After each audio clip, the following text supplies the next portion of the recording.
Buddha.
Yo, yo, what's going on with all the boxing OGs to the boxing real ones? Smash that like and do all that great stuff. We have another banging live coming for you guys. I'm a little bit lethargic. I just woke up a few minutes ago, but you know, we're going to get this shit together, bro. Now, give me a minute and I'm going to set up the link for one of your favorite guests. We got a couple of guests coming on today. So let's make it happen. You know what I mean? Big fights coming up in 2.5 weeks, over 2.5 weeks.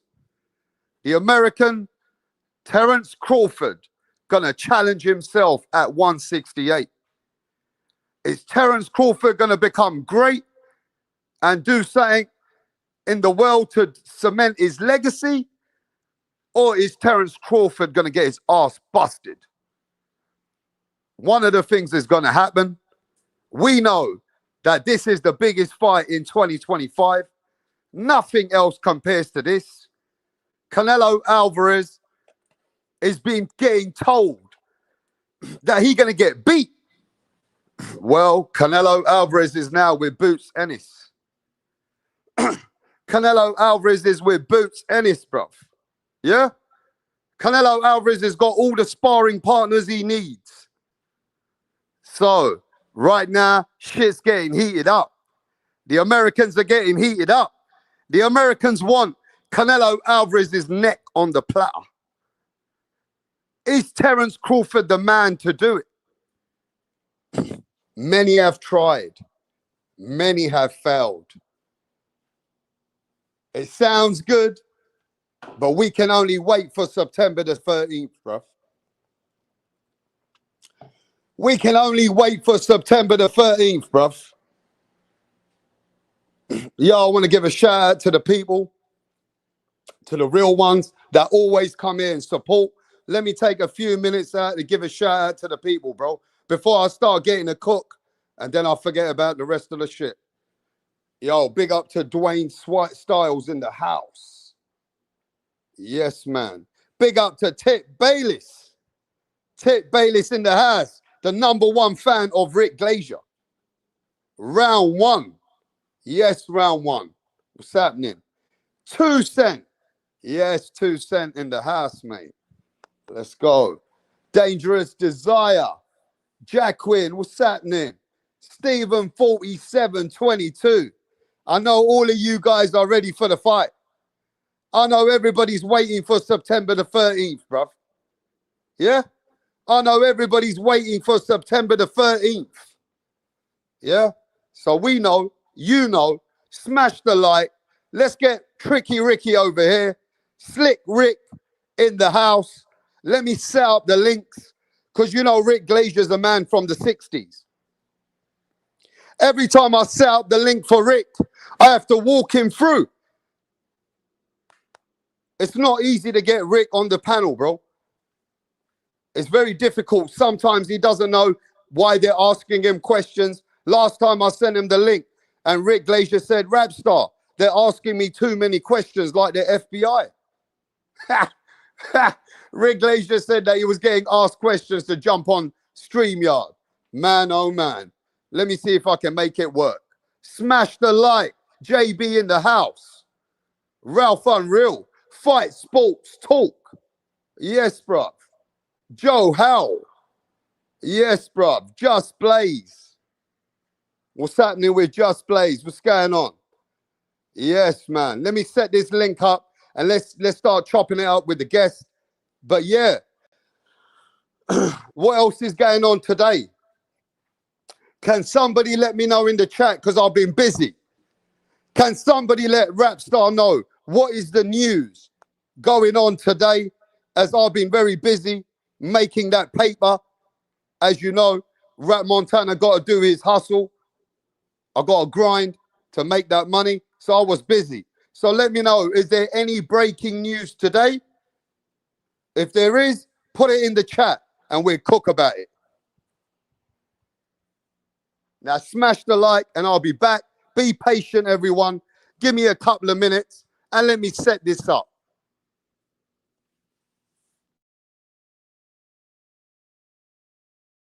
What up? How are you? I'm great. Can we meet you? My name is Tunde Tupac, aka the Rap Killer, Tunde Tupac. the Rap Flexer, kill them all. Your Rappers. name, your name. Your name is Tunde Tupac. Tunde Tupac. You can write the Rap Killer there. But Tunde is your It's name. okay. Yes.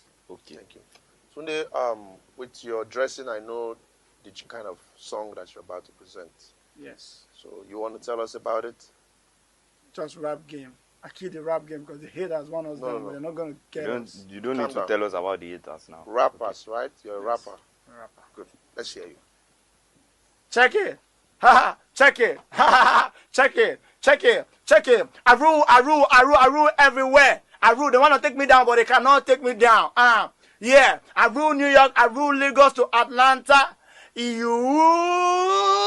We go to Chicago. Check me out. Check my game. My game is tight. All the haters, I shoot them in the brain. Boom, boom, boom. I've been around with my guys, 50 Cent, Tupac, Biggie, Snoop Dogg. We're all in this game together because I kill them all. I kill Tupac and I kill Biggie. I kill them all because they can't contain my rap game. Hey! It's off the hook because I'll kill you all now. No, calm down. You killed? You killed who? It's just a lyric. Don't fear. Lyric.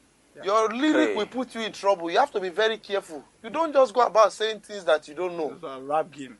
That's how it is. Oh, okay. How old are you? I've been in this game for more than 20 years. How old are What's you? it? I'm 15 years old. What? Just forget my age. Just focus on how long I've been in the game. And you know Tupac. You know Snoop Dogg. You know By the 50 grace of Cent. God, we met in the States. Oh. Which state? Akwa Ibom. This guy. You're just a joker. You know what? Just go. We'll get back to you.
All right, ladies and gentlemen, I'm back. Thanks for being patient. For all the people that couldn't be patient, go fuck themselves. You know what I mean? It is what it is. We got a multitask over here, working with a man from the 1960s to give him a link. It's not an easy job, mate. Rick Glazer can't find the link again. You know what I'm saying? For some reason, it's asking him 6 fucking questions before he can get into StreamYard. But we're going to work it out anyway in a minute. But so anyway, Crypto in the house. Big up to Crypto, Jesus, Abel, Ralph Unreal. Anyway, so like I said, the biggest fight, Terence Crawford, Canelo Alvarez. A man like Rick Glazer said that Terence Crawford gonna beat Canelo. Easy. He said the same thing when Terence Crawford fought Errol Spence. And now he's saying the same thing again. Rick Glaser believes that Terence Crawford going to shock up the world and show the world that he's just a superior fighter, a greater fighter, a better thinker. Right? For the people that doubt Crawford going up 2 weights, well, man like Rick Glaser don't doubt him. He believes it's all about the skills. And Crawford has the mindset, the IQ, and the intelligence to beat a Canelo Alvarez. That it's not all about weight. It's about your brain. It's about how you think in the fight. It's about how you adapt.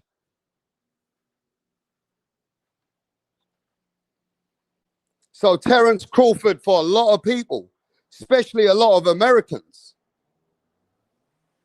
and serious people at the top level, even Teddy Atlas, they got Terence Crawford beating Canelo.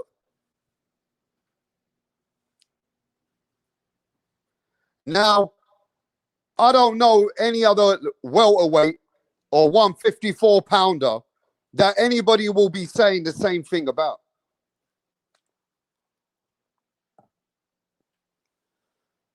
But when it comes to Crawford, he certainly has made believers out of the people.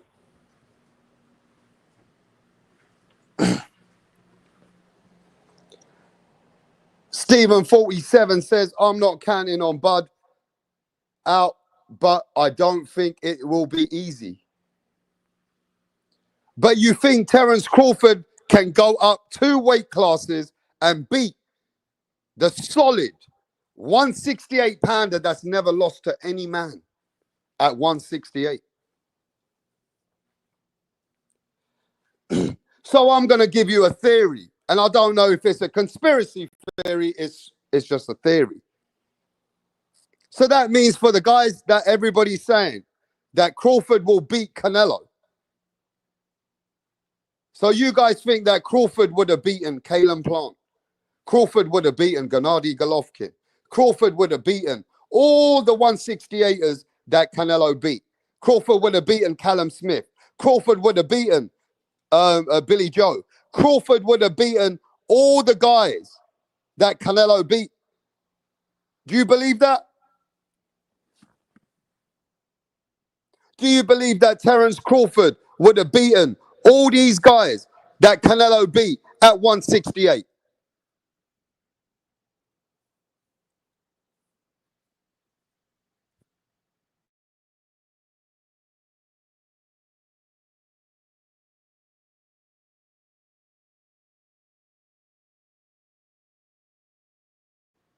Do you guys believe that Crawford would have beaten all those guys?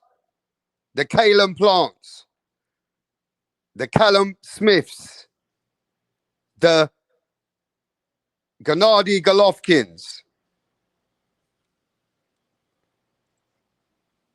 That Crawford is a guy that would have beaten them guys for you.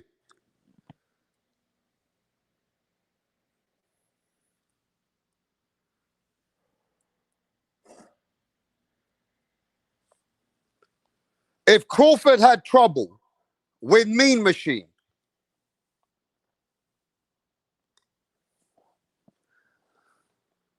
if Crawford would have had trouble with Mean Machine, wouldn't Crawford had trouble with Gennady Golovkin?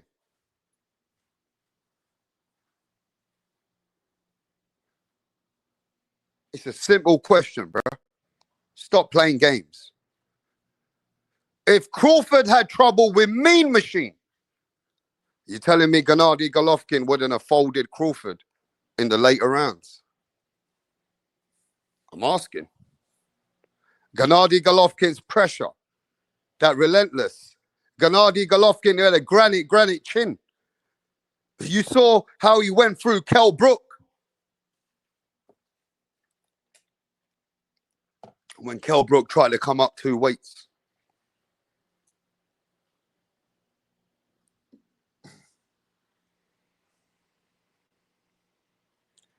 At the end of the day, though, they spoke to Terence Crawford's team today, and big up to Mill City.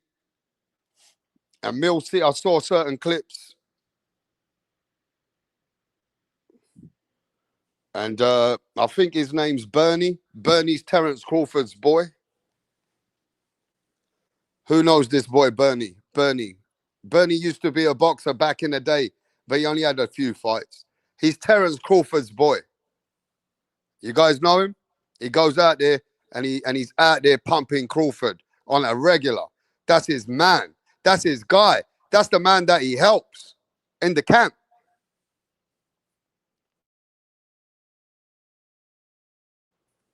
And Bernie had a couple of different thoughts of Boots Ennis joining Canelo Alvarez. And his thoughts were, oh, they always hated Crawford anyway.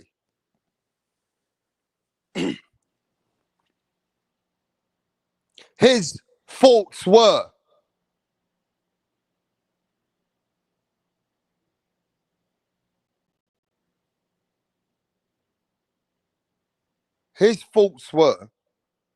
that they never liked Crawford anyway. And then they asked him, do you guys feel a certain way that Boots is helping Canelo to come and beat your guy? And he said, not really. I mean, you could see that he was pissed. But he was trying to say, fuck him. So what? Bernie was trying to say, fuck him. These guys, they're nobody for us. But you could see he was a little bit pissed.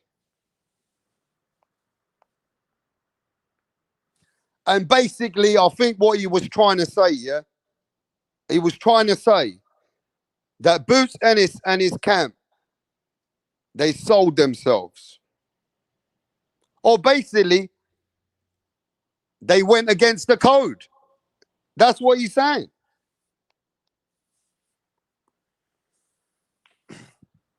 Do you feel that Boots Ennis went against the code for the Americans? And be honest, as an American, do you feel that Boots Ennis went against the code? Now, it's like this. If a British fighter was fighting an Irish fighter, and the British fighter goes and helps an Irish fighter to beat the Brit, then yeah, the British will say, yeah, man, he's a bit of a sellout, isn't he? Why did he have to go there now to go help that guy for the biggest fight of his life?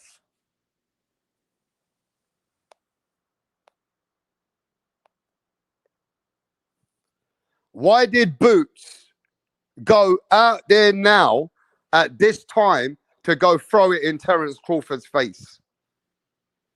I'm just asking. Right? Now let me turn it around for the different fan base so you guys can understand. If Virgil Ortiz was fighting Boots Ennis and a Mexican guy went and helped Boots, would you guys feel the same way? The man himself, he's always on time. That's why I know he makes a lot of money, this guy, Rick Glaser, because he's always on time, Rick is. Rick tries to be very punctual. And I've noticed something about Rick before we start the show. If you're very late, he don't like that. Am I right, Rick? Well, I'm always on time, so I expect that of other people. Sometimes and you don't like it when it comes to money and people, when they fuck you around on timing as well, I bet. Exactly. True. All right, Rick, everybody's looking for you. Their mum, their dad, and their sisters. They said that you said Tank Davis is retired from the sport. Retired. He's not going to take any more real fights. He's going out like Mayweather did with exhibitions and all that kind of stuff. That's all. He's not going to take any more real fights. He's not going to take any more real fights. Right. He's retired. So what do you think about this Tank Davis's exhibition with Jake Paul, though? What do you think of this? It is what it is. It's entertainment. It's not boxing, and it's more comedy than anything else. Now, Rick, what's the logistics of this? Is it, you said before all this, he just doesn't want to fight Lamont Roach. People have come here and told me, no, it's not that, Tank. I mean, it's not that. Tank Davis couldn't get the money he wants from PBC Al Heyman, so he's not entertaining that fight. So this is the fight he's entertaining because the money's there. Can you tell me the logistics behind the back end? It wasn't a big draw the first time. How's it going to be demand a lot of money the second time? How many pay-per-views they sell the first time? You know, I don't really remember offhand, but it wasn't a lot. So it wasn't a lot. Was it that the fight couldn't pay the money, or was it that Tank didn't want the fight? What is it? What we talking about here? Combination. He priced himself out where he wanted so much money, so he wasn't taking the fight. That's what happened. Now, from what you remember, was the rematch clause exercised? No, that's not what happened. It was ordered by the WBA. Okay, so the WBA ordered a rematch. What happens at this point if the other party's been waiting all this time? I'm hearing there could be a lawsuit. What can you tell me about it could be a lawsuit. He could get stripped. Tank could get stripped. I don't know. It's pretty ugly. That's all I know. So Tank Davis is not working around the guidelines of the sanctioning body and in what he was ordered to do, correct? No, because he's not going to take any more real fights, so he won't give a shit. So more likely they're going to strip him. I don't know that, but I would think so. I would hope so. Unless there's something in provisional to say that Tank will come back to fight for his belt. Then they might hold on, right? We'll see. Right. Now, are you telling me that Tank's not coming back into boxing, or this is a tour that he's doing until because you said he might come back if he runs out of money. He don't look like he's going to be running out of any money soon. Well, if he keeps beating up women and having to pay them off millions of dollars, maybe he'll be back sooner than you think and pay lawyers and everything else. Guy's got a very high cost of living. You don't know. That money goes fast. Oh. Do you know what he's getting for the Jake Paul fight? I've heard several figures. They're in the same ballpark, but I don't know exactly. What are we looking at? Probably 35 to 40 million in that area. Okay. So, all right, I get it. But to be fair with you, Rick, a lot of people are pissed off, yeah? They don't like how this sport is conducting itself. They don't like how, boxing is being manipulated to the point where Jake Paul can go and try and demand fights with the fighters like Tank, Joshua, Canelo, Alvarez, but they realize that his commodity and his brand is so big that he's allowed to pick and choose who he wants to fight. And he's not that good. That helps too. Not like he's some kind of killer. No, he's not that good at all. But just to see that he can go and pick and choose a big fight and take away a fight from what the boxing fans really want, it just goes to show you, yeah, we're living in a Jake Paul time as well. We're living in a world of fantasy and entertainment. Because of the internet, people that aren't boxing fans are watching because they want to see Jake Paul because they think he's real. We all know he's not. I'll leave it like that. Look, that's fair enough. But do you think things like this is staged? With the Tyson fight, it felt like it was staged. Do you think there's some kind of manipulation behind the scenes, a contract that can be put in place that could, say no knockouts, or I don't know, but do you think things like this could be staged? I think the opposite way around. I think it was staged so I think it was staged in the sense that Jake Paul would knock him out. Knockout would knock Tyson out, yeah. Yeah, I understand, but do you think these fights are staged or they're just fights, They don't have to be. He's fighting low-level situations. He's very low-risk situations. I mean, come on. Mike Tyson couldn't even walk, talk, and chew gum at the same time anymore. I know. I mean, it is an embarrassment, but people pay to watch this. This is what people are still willing to pay. That's why the product is selling. Right. Exactly. It There's doesn't no matter question what you about and me think about it. It's what the consumer and the market is willing to pay for. it. Mm-hmm. And that's just where we are with it. Well, anyway, let's move on because I don't think Tank Davis is doing anything for anyone right now. And maybe Rick is right. He's not coming back to boxing, bro. Rick told us this a month before Tank decided to move this way. And he told me that Tank's not going to fight Lamont Roach. And I said to Rick, are you sure about that? Because he's got a fucking answer to everybody out there that's, ask. Well, he don't care, does he? But, Rick did say he's not fighting anymore. But taking exhibitions is another thing. You didn't Right. say nothing about that. So, Well, obviously. I mean, it goes hand in hand. It's a Floyd Mayweather modus operandi. All right. We got a few fights lined up since I haven't seen you. Virgil Ortiz was trying to negotiate fight with Xander Zayas. No, that's not true. That's what he said online. No, he was not trying to negotiate with it. Golden Boy was trying to negotiate that. Let's get that straight. Yeah, okay, but Golden Boy in favor of Virgil Ortiz, right? Well, of course, but he was not negotiating. Right. Okay, he yeah, did he not make wasn't. an But offer. you know how they go on these social media. I know, on but Twitter. I want to clear that up. Fighters don't make offers. Okay, so Oscar De La Hoya was trying to get this fight for Virgil Ortiz. Correct.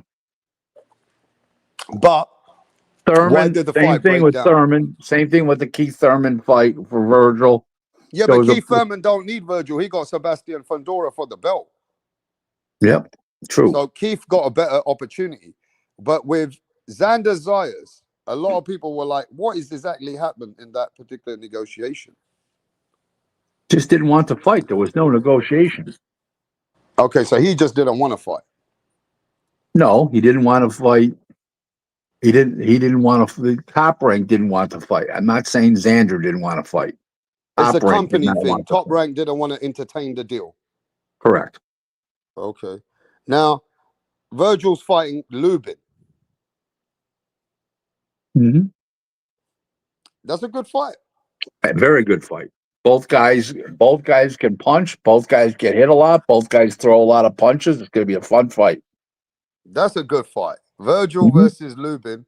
I feel people are excited about that because Lubin's still got a lot to offer. No question. Lubin's still got a lot to offer, right? So I feel like this is a great trajectory for both fighters. If Virgil is who he is, he'll beat Lubin. Simple as that. And if Lubin is going to show us if Virgil is a world-class operator at 154. Yep. What do you feel? Agreed. So you're going to be at that fight? I don't know yet. Maybe not. Okay, now, Rick, I'm getting to the points where Canelo and Boots Ennis have been now sparring together. Videos have gone out everywhere. Americans have been coming here. It's been big fights for the last couple of days over here, Rick. People have been going mad at each other. They said that Boots is a sellout. Going out there to Canelo right now is taking pictures and shit. What do you think of this? It's not a sellout. No? Not a sellout at all. He's a professional. Mm. He was asked to come to camp and work with him for a couple of days, and he did it. I mean, I don't think that's being a sellout. Are you worried about him now sparring with Boots? And there's the only one who can be the closest to Crawford today is Boots. No. Are you worried with your predictions that you've made? No, not at all. You're not bothered about all that? Nope. So you're still very confident in over a couple of weeks, that Terence Crawford is going to beat Canelo Alvarez at 168, and there's no doubt about it. No doubt about it in my mind. Yeah, when the fans hear you say that so confidently, Rick, they either think you're saying this for a reason, Well, Or what did I say? What did I say when Crawford was fighting Spence? It was going to be a lot easier. It's going to be a lot easier victory than anybody would ever believe for Crawford. no, you did say that. Thank you. You surely did say that. Yeah, But this is a 168 pounder who's got a granite chin. That's a body puncher. I know. And the other guy was an undefeated guy, an Olympian, all that world beast, and Earl is the next greatest thing. Let's forget about Sugar Ray Robinson and talk about Earl Spence attitude, and look what Crawford did to him. No, I agree. I agree with you. But I mean, do you bet on this fight, not as in money, but in your mind, in your intelligence? Do you go by the intelligence of the fighter or the skill set, and or because you obviously don't go by the weight? So it looks to me you go by the man's No, I'm overall. going by the weight. I'm going by the weight. Crawford's going to weigh in the mid 160s, probably 64, 65, and he's all chiseled and built and stuff like that. So I'm going by the weight. He's going to be able to be just as strong as Canelo, and he'll be in there pitching So can you tell me how he beats Canelo for the world that's watching right now? by decision. He outboxes him, he outslicks him, outthinks him, outspeeds him, out agiles him, and and all those nucleus of things will come together in a Crawford unanimous decision victory. Okay, Rick, look, we're having a friendly conversation. I know what the chat's saying. We've got lots and lots of people over here right now. And I got to ask you the questions, and these are logical questions. Based on Canelo beating every single 168 pounder, Rick, knowing that he's beaten slick fighters like Lara, Danny Jacobs, Kalen Plant, most Americans that time that faced him, he beat them. Why do you feel that Crawford is superior to all these guys that already lost to Canelo? Because he is. Simple. Okay. So you don't have you don't see that Canelo, Alvarez, anyone who comes up in weight, it's his main aim would be to put Crawford in his tracks and maybe even make him quit. But the thing is, it sounds good, but I want to know, I can see the logic of why Crawford outboxes him. But do you think anybody can be hurt in the fight?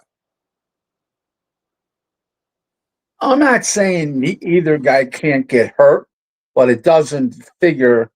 It figures to go to a decision. Let's put it that way to you. I can see both guys getting buzzed. That can happen, but I believe it goes to a decision. But there could be a time where a fighter can be buzzed in the fight, correct? Yeah, sure. Mm-hmm. Okay. And, I see so many people here. I feel that this fight is so big now in the way that it has been sold. I saw it on the UFC clips. I've seen it in some different clips all over the place. It's a massive fight, but the undercard sucks. What you got to say about that? They haven't announced it yet. What are you talking about?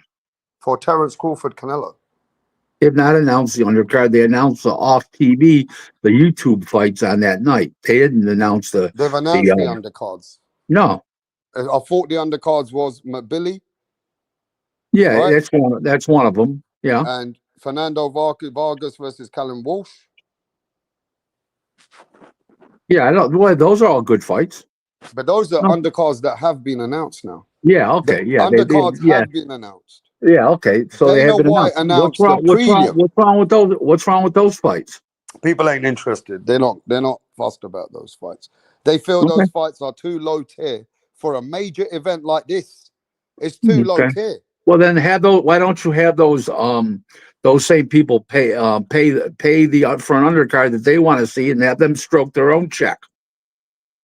I mean, I hear what you're saying, but you can't eat the cake and eat it, right? But if you look at it's 150 million. The main event. Wait, time out. Al Heyman did Mayweather. Time out. It's $150 million main event. Okay, it's not on pay-per-view. Okay, it's on a subscription network. Okay, that you can get for what, $8-9 a month. Undercard's great. And Billy and Lester Martinez is a great fight. I don't see anything wrong with those fights. My question is this though, Rick, and this is straightforward. You look at the past. Mayweather and Manny Pacquiao was the biggest fight of the century. And Al Heyman had Vasily Lomachenko on the undercard. 3 pound for pounds on one card. Okay, so Yeah. So it has been done. It has been done in the past. It's no, been that done. was no. You just contradicted yourself. That was Why? pay-per-view. Yeah. Okay, that This was is not pay-per-view. But he gave the fans got big Doesn't matter. undercards. This is free. This is free with your subscription. This is not an additional cost by Netflix. This is free. You're comparing apples and oranges, bro. Okay, I get it. It's a Netflix event, but Rick, I gotta be honest. You gotta favor the fans here. The fans are like, who the fuck wants to see Fernando Vargas? Billy and Lester Martinez is a sensational fight. Okay, that's a good fight. Okay. That's a good fight, but the others are trash, Rick. Okay, what's so trash? What's so trash about Vargas and Callum Walsh? They're both undefeated, up and coming guys. Brother, that's fighting. He's the end of the litter. He ain't no fucking El General Emiliano Vargas. They're both undefeated. There's not all that good, bro. They're both undefeated. What are you expecting here? And what's the other fight? The other fight is a guy from Turkey Al Sheikh's country. He's got 5-0 wins, and the other guy he's fighting has got 5-2 losses, bro. That's how bad it is, Rick. Okay, I don't think the undercards, the top 3 fights are great. No complaints, none at all. Let me tell you something though, Rick. I gotta be honest with you. Some PBC events were bigger in the undercards. They were pay-per-view. You're comparing apples and oranges. I understand this is Netflix. No, you don't understand because you keep going back to the same thing. Obviously, you don't understand, or you wouldn't keep going back to it. No, okay, I understand it's Netflix, but Netflix should be providing the consumer a better undercard. The main event is $150 million guarantee, and there's no pay-per-view. Give it up. Jesus Christ. I mean, okay, it's like this then. You have a big event, we give you the biggest card on a big and you're creating an opponent for the winner. The co-feature is on there because they're creating a fight. If Canelo wins, he'll end up fighting him, and if Crawford wins, there'll probably be a rematch. In the meantime, he's creating an opponent for those guys to fight. That's why the co-feature is what it is. Continue. Okay, but Rick, I think it's difference of opinions because even you pay for something, you're a hardcore boxing I'm fan. in the business. You're a hard look, Rick. Listen though, but I hear you. But obviously you're not. I do hear you. This is a different product to what the other product was. Right? Thank you. Right. Thank you. But does it matter to a hardcore boxing fan that's going to take the night out, yeah, and that pays for events? I'll tell you what. I'll tell you what. Billy and Lester Martinez will be a better fight than any fight that was on the Pacquiao Mayweather undercard. Yeah. There you go. Thank you. Hey, I'll tell you what. Look, Rick, I got a lot of respect for you. Got a lot of love for you. And I know that you have your opinions on this, but I know, see, my channel, yeah, it's a channel that they want, you know, when they don't agree with your opinions or anything like that, they obviously got their opinions as well. You know what I mean? But they're entitled to have their opinions, then tell them to stroke a check and tell them they can design their own undercard. Now, but with the PBC, it always goes back to PBC. What isn't PBC? The PBC's been out of money for years. When was the last time they put on a complete great show that sold any pay-per-views? They're limping. They're limping along. Get real. I understand, Rick, PBC. But is PBC involved in the Jake Paul fight? No. Nope. Oh, that's why they're not on the poster. They're just getting a fee. Yeah. Do you know the only reason they're not going to leave it? until PBC goes bankrupt and dies, then they're going to say you're right. Then they're going to say that Rick Glazer was right on this. Listen, let's use common sense. They did 5 shows last year. They were 2 years ago, they did 24. Before that, they did 28. Before that, they did 35. They used to do 43. They're limping home. They don't have a they don't even have a TV deal that pays. They're on profit sharing on Amazon pay-per-view. Top Rank's in the same boat. There's your answer. Look, Rick, I get it, yeah, but PBC are still hanging on. They're still there. They still haven't folded. The company hasn't gone. Listen. What you're saying, this is what you're saying, right? The guy's a multi-millionaire. He's got a gorgeous fucking mistress. The guy loses all his money. He wants a mistress. He goes out and gets a fucking $50 mistress. Yeah, he's still got a mistress. Who wants her? Okay, now I agree with look. One thing I agree is that PBC has been going down. They have, bro. You know, I've seen PBC been coming down slowly. And they have become now the end of the game. They were at one point a very big identity. I do agree with you that they have very small, limited opportunities with what they have in hand. I see that. Right? Now, it just means that they think there's a bounce back somehow. They still believe in Al Heyman might figure out a comeback, right? So a lot of PBC fans, a lot of fans, they're still holding on to, well, Rick, we're still not done yet. We still believe we're going to come back. There could be a comeback is what they say. Absolutely true. Maybe he does come back. Absolutely. Great. Have him pay off the $925 million that PBC owes. I mean, I hear you, bro. I mean, any questions for Rick Glazer in the chat? Any questions? Look, Rick Glazer's a guy, yeah? I'm going to be honest. I respect Rick. I'm not going to just have fun for the channel and go at Rick because of the people in the channel. No, that's not how it goes. I have some respect for Rick because Rick has told me a lot of stuff that I believe that he's been in the game that he don't need to share with me. Yeah? So, yeah, Rick Glazer's got his ways and I know that he's got, but PBC people hate you, Rick. They believe that you pick and choose when it comes to PBC.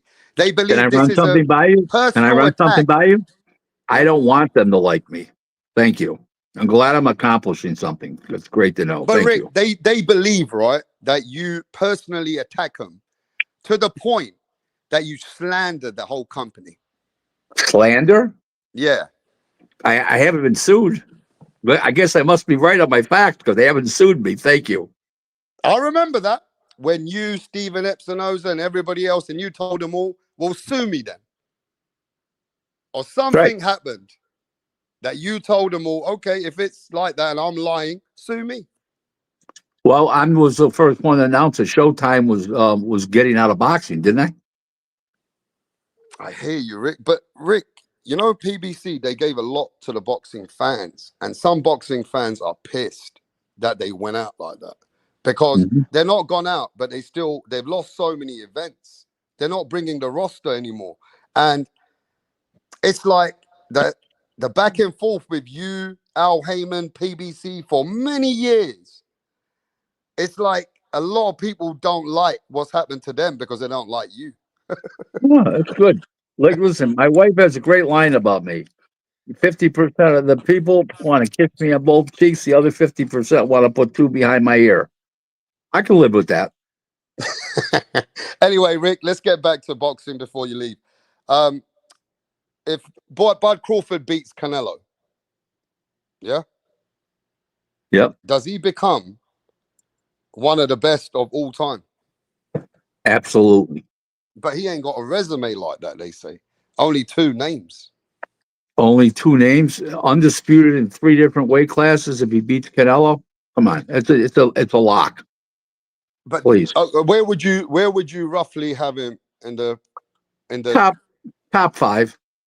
top 5 greatest of all time? Yep. Mm-hmm. But he only beat Spence and then Canelo. He'll be undisputed in 3 weight classes. I'm repeating It's that what again. he's done on paper. Well, It's April's what means he's done something. on paper. Obviously, when he knocked out Ndongo in the 2nd round to win 2 world titles in the same fight and become undisputed junior welterweight champ, did you not see the same thing that I saw? A guy the champion rolling around the canvas? I mean, I can't believe how he beat up Spence because I didn't think he'd make it that easy. But sightings made me a little bit curious with your prediction on this fight, because you got it exactly right with this last fight.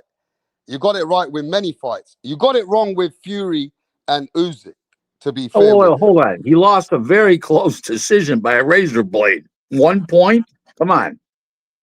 That's not getting it wrong. I didn't get it right, but that's not getting it wrong. There's a difference. Holy Christ. It could have went the other way and nobody would have complained, would they? Yeah, Thank but you. Rick, we've known you for years. We've been you've been in this game many years before us. When I'm gonna be watching this fight, in the back of my head, I'm thinking Rick Glazer has told me that Terence Crawford gonna beat this guy easy. You said easy. Yep. All right. Okay, I got no rebuttal, because how can I rebuttal when you got it right with Crawford on the way that you got it right with him with Errol Spence? And I got it right in the Madrigal fight when I said Crawford win, but be a more difficult fight than people would ever believe. And people are not impressed with that last fight, bro. With That's all right. Crawford and Madrimov. They don't know what they saw. I know what I saw. Yeah, I hear you, Rick, but I gotta be honest, man. You got people curious. Let me tell you this, ladies and gentlemen. You heard this.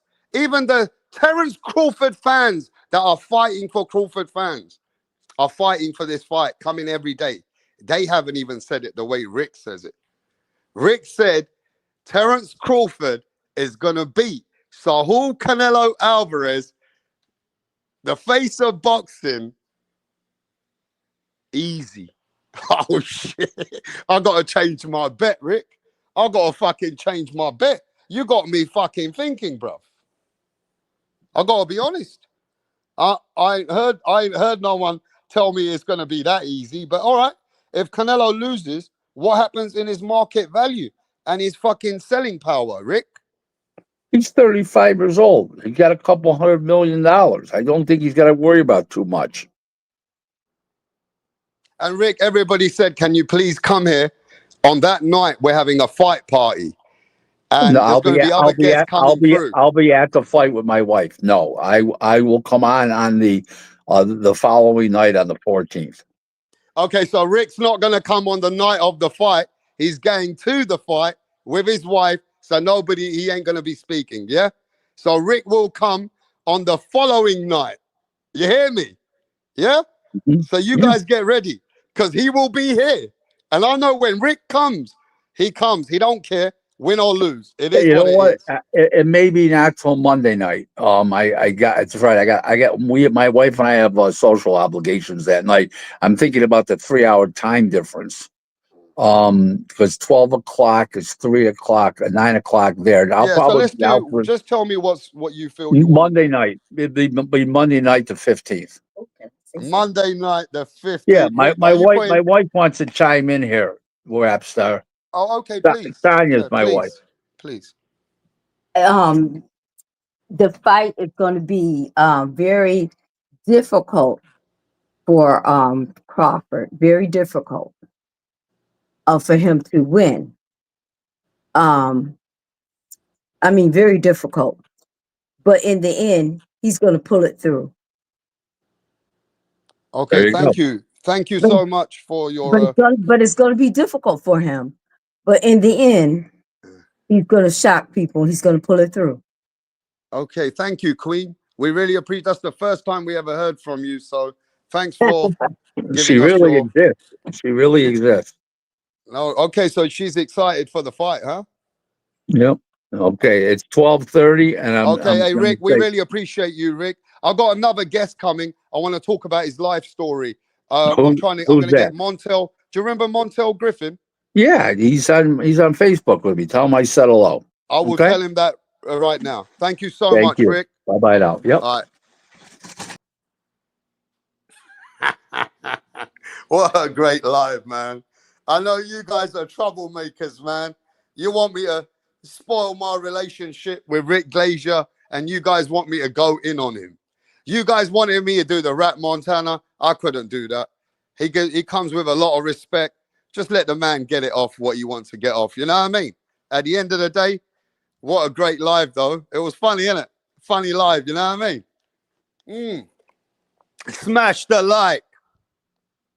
Smash the like. You heard what Rick Glazer said, Dragon. You heard what Rick Glazer said, Poxy Magic. You heard what Mrs. Glazer said, Mozam. I let him do it, brother. You heard what Rick Glazer said, Blitzbane. You heard what Rick Glazer said, Abel. You heard it, round one. I'm going to let you know now. Rick Glazer said exactly the same thing about Terence Crawford and Errol Spence, and everybody went against him. Okay? Everybody went against him. And now Rick Glazer said Canelo getting his ass whooped. Rick Glazer said it, bro. He said it to every one of you. And you heard it. It's going to be easy. It's going to be easy. Hey, Mozam, be intelligent, bro. I did it for your entertainment, bro. Don't be stupid. I'm not going to break relationships for you, bro. Yes, Rick's teeth swim in a cup at night. Rick ain't playing. Rick said he ain't playing, bro. It's going to be easy. Bud Crawford's going to beat Canelo easy. What? Canelo fans must be shook. Canelo fans, I'm telling you now, they like Rick Glazer, but they're not going to like Rick Glazer now. See? They love Rick Glazer when Rick Glazer goes in on Boots. They like him then. They like Rick Glazer when Rick Glazer went in on Deontay Wilder. They love him then. They like Rick Glazer when Rick Glazer went in on Tank. They love him then, but they're not going to like him now. They don't like him now. Now, Mrs. Glazer at least came with a proper, you heard the way she said it, yeah? It's going to be a very tough fight. It's going to be a very tough fight. You understand? But he's going to pull it through. Terence Crawford is going to pull it through. Beat that, bro. But look at that, bro. It's going to be easy. Yo, do anybody agree with Rick Glazer? Because when the fight happens, only you are going to have that prediction. And only your name is going to be next to his. Is anybody backing what Rick Glazer says? Is anybody backing him? Let me know in the chat. Are you backing what Rick Glazer is saying, bro? And you've known him for years. Are you backing it? Yes or no? It's going to be easy. Nobody's backing Rick. Nobody's backing Rick. Not one human. Not one person's backing him. Not even the Terence Crawford fans. Not even the Crawford fans. Bruv. Even the Crawford fans are not backing him, bro. Smash the like, I said. Smash the fucking like, bro. Yo, Legacy is backing Rick. Mackie G says, nah.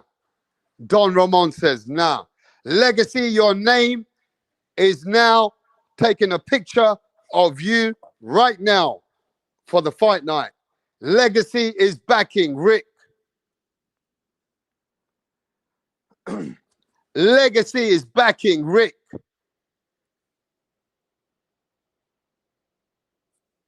Wow. Bro, I've known Rick for years. I know Rick for years.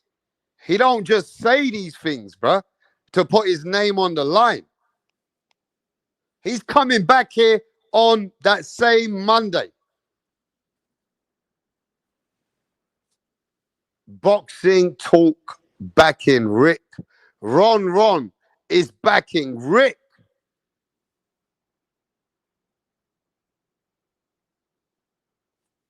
Wow. People are coming in the channel now to back Rick. Now stay with me, people. I'm going to try and get another guest. Let me see if I can set this up right now.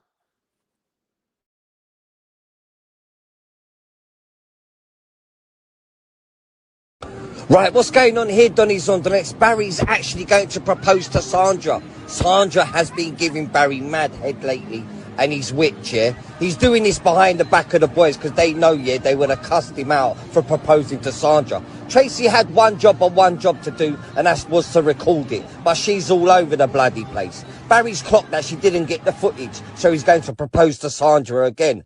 Oh, for fuck's sake, Tracy! What's going on?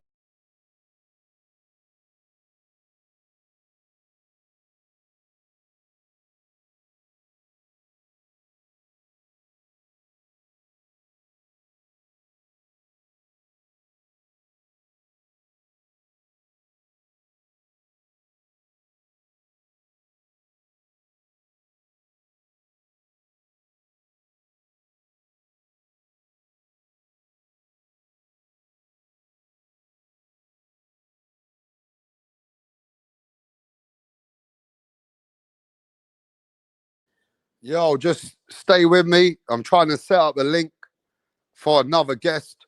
Let me see if I can set this up. Smash the like, subscribe to the channel, bro. You know what I mean? Bringing you some good content, some insight. And you already heard it earlier from the guest himself, Tricky Rick, Rick Slick, Rick Glaser said Terence Crawford's going to put a whooping and beat Canelo Alvarez. And whoever's backing that, then let it be known. Smash the like, and I'll be back in a couple of minutes.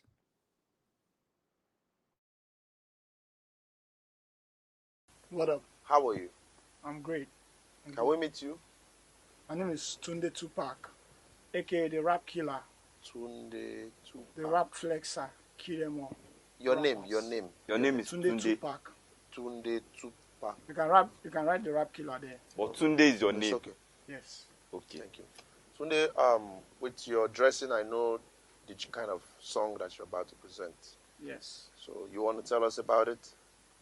Just rap game. I kill the rap game because the haters want us down, but they're not going to get us. You don't Calm need to down. tell us about the haters now. Rappers, right? You're a rapper. Rapper. Good. Let's hear you. Check it. Ha ha. Check it. Ha ha. Check it. Check it. Check it. I rule everywhere. I rule. They want to take me down, but they cannot take me down. Yeah. I rule New York. I rule Lagos to Atlanta.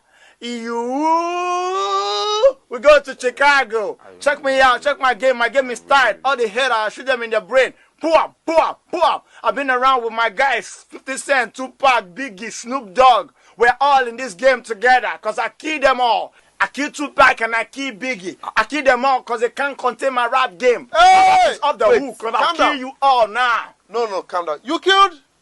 You killed who? It's just a lyric. Don't fear. Lyric. Your lyric Hey. will put you in trouble. You have to be very careful. You don't just go about saying things that you don't know. It's a rap game. That's how it is. Oh, okay. How old are you? I've been in this game for more than 20 years. How old are What's you? it? I'm 15 years old. What? Just forget my age. Just focus on how long I've been in the game. Then you know Tupac. You know Snoop Dogg. You know By the 50 grace of Cent. God, we met in the States. Oh. Which state? Akwa Ibom.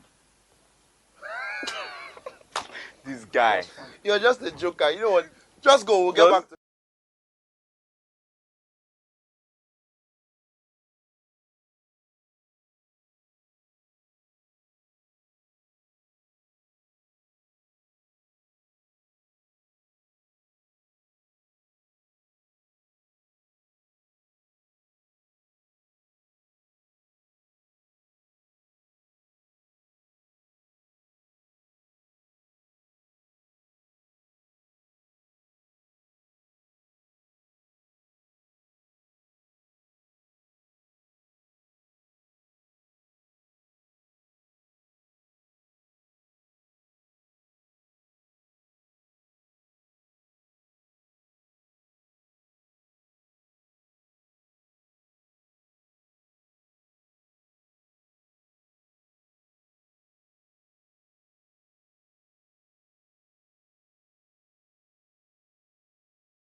All right. All right. What's going on, peoples?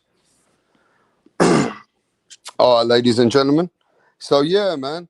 Has anybody changed their mind after hearing what Rick Glazer just said about the Bud Crawford and Canelo Alvarez fight? Huh? Has anyone just listened to how Rick was so confident and said that Canelo is going to get beat no matter what? Crawford's got this fight in the bag. Crawford's going to beat Canelo, and it's even going to be easy. And it's even going to be easy, bro. What a prediction. Now, either Rick Glazer's coming back on Monday to hear it from every single one of you, or Rick Glazer going to look like a G. Which one is it? And regardless, his wife said, Mrs. Glazer said, look, regardless, Crawford's going to win anyway. Even if it's a hard fight, Crawford is going to win anyway. Do you understand that?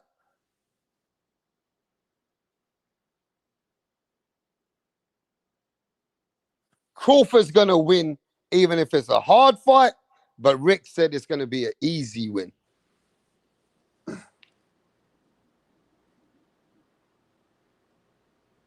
So I don't see many of you. SMD says, nah, Rick's delusional. Steven says, no, I stand on what I said. Crawford has a chance.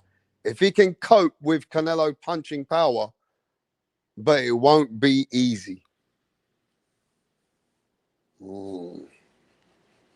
Nello staying at 168 because fighting bigger guys makes him look fast. The guys bigger are, yes, I don't give a fuck. Oh, wow. Rider of the Storm said he don't give a fuck what Rick says.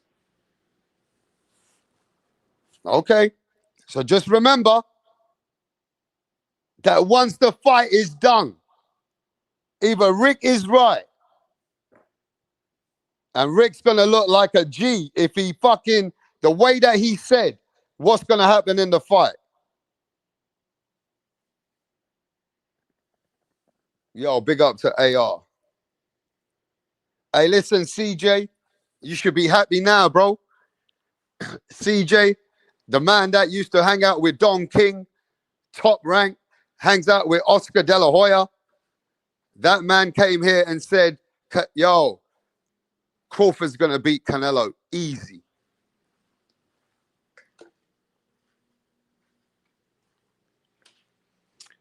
Crawford's going to beat Canelo easy. Oh, shit. Oh, fuck. Mate, Man's coming like fucking Crawford is a fucking Terminator. Crawford didn't beat many. I mean, he has beaten a lot of people. He didn't beat Madrimov easy. Crawford didn't beat Madrimov easy. Easy work. Bro, you got your money in the bank.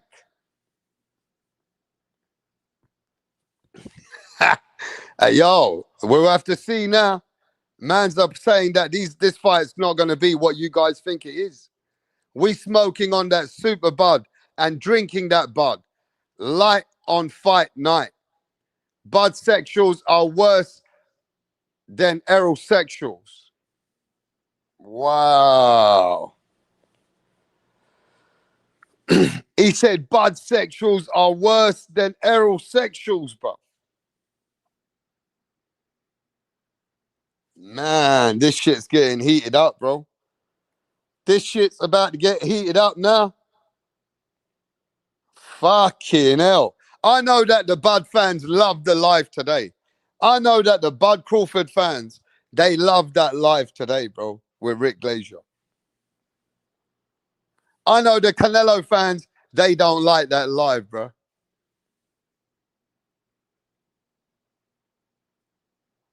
You understand? They didn't like that live, bro.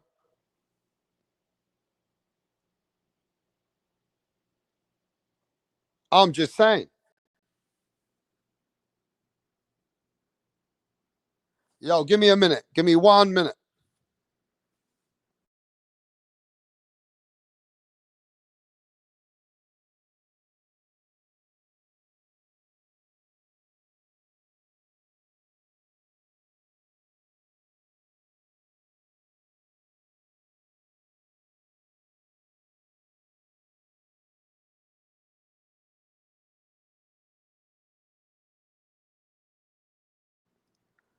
Hey, yo, what's the time in America right now, bro? I meant to set up something for 11:30 American time. Give me a sec. What's the time over there? That's what it says on my fucking phone. I've checked it with the fucking. Give me 1 minute.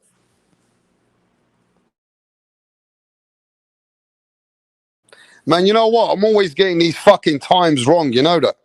Fucking West Coast, East Coast. I'm always fucking up the time, bro. I don't even know if this is going to happen. Give me a minute. Smash the fucking like. I said smash the fucking like, bro.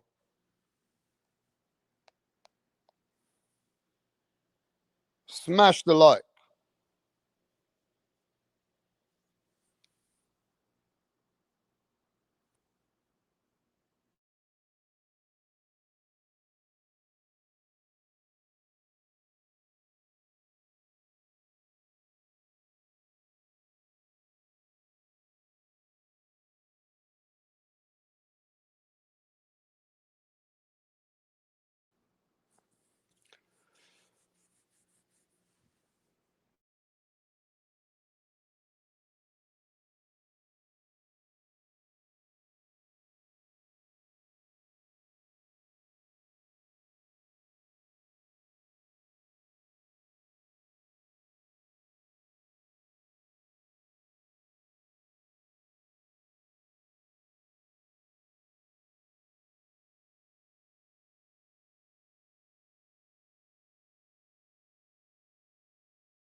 Yo, mic check, mic check.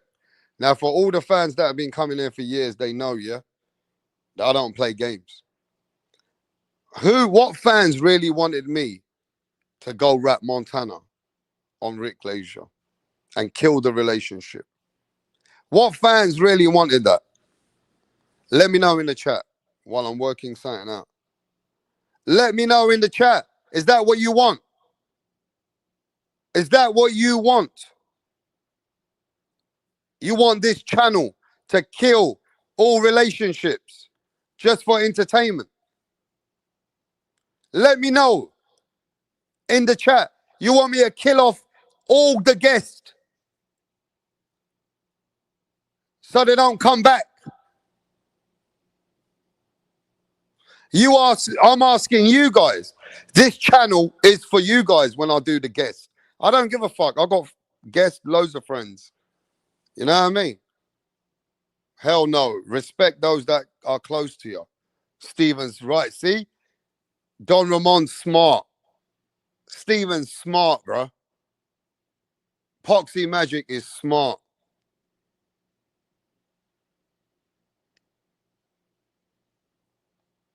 Yeah. You're smart. I hear ya. You got to be smart, man. You can't be doing stupid shit like that, bro. Just for a 2 minutes of entertainment. So that everybody can laugh and you kill your relationship. The man's been respecting me and you guys for many years.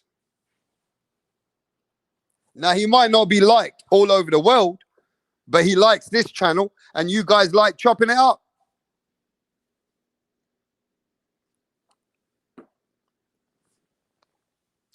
So keep it 100. Right? Keep it 100, bro.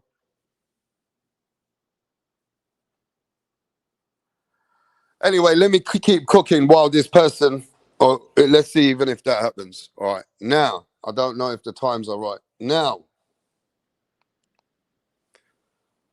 I don't know about Crawford winning the fight easy, though. I don't believe Crawford can win this fight.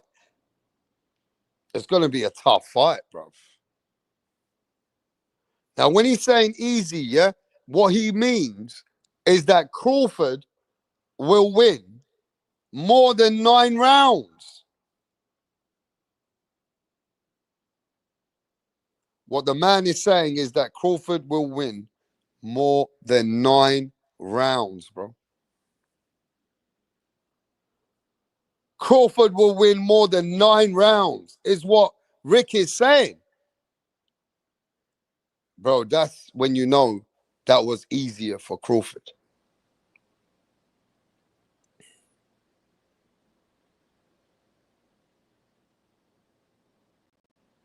That's when you know it was easier for Crawford.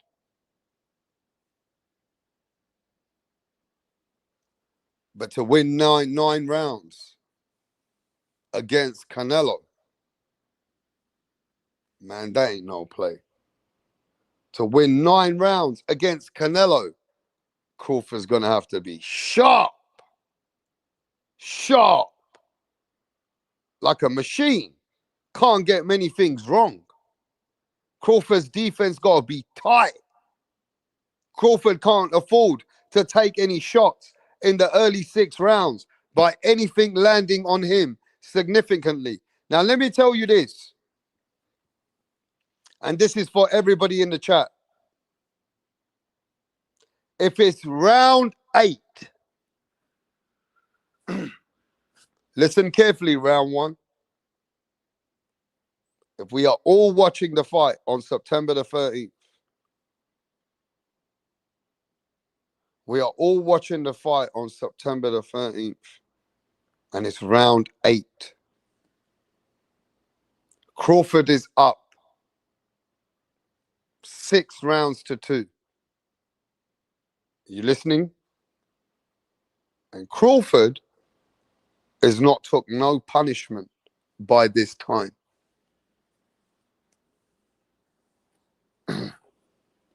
Then I'm going to start believing what Rick Glaser said today was facts. If that happens and it's round 8, then I'm going to start believing Rick Glaser was right.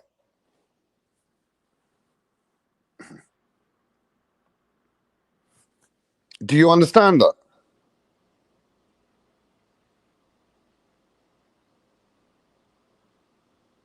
If Crawford is in the round 8, and he's 6 rounds to 2 up, and there ain't no punishment he's took, then I'm going to start believing what Rick Glaser said was right. He's winning this fight easy.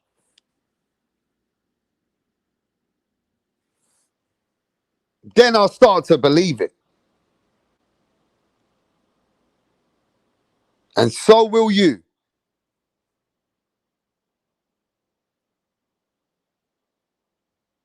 It just depends how the fight goes.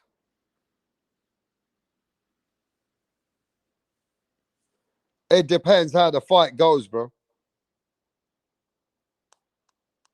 Yo, give me a sec.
All right, ladies and gentlemen, we'll be live in a minute.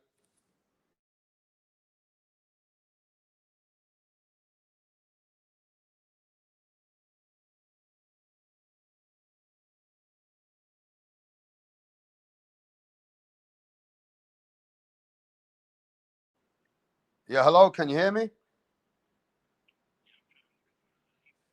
Yeah, I sent it to the email that you sent me.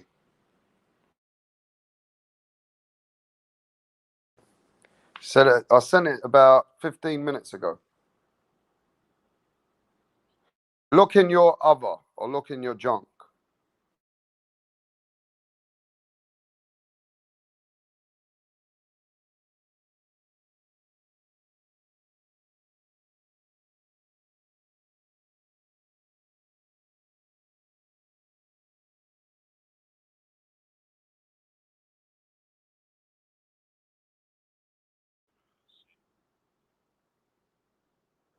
See if you got anything from Rapstar, bro. No? Okay, I'll try one more time, and if not, we'll get you on another day. Say that again? The one that you sent me, let me see what you sent me. Maybe you sent it wrong.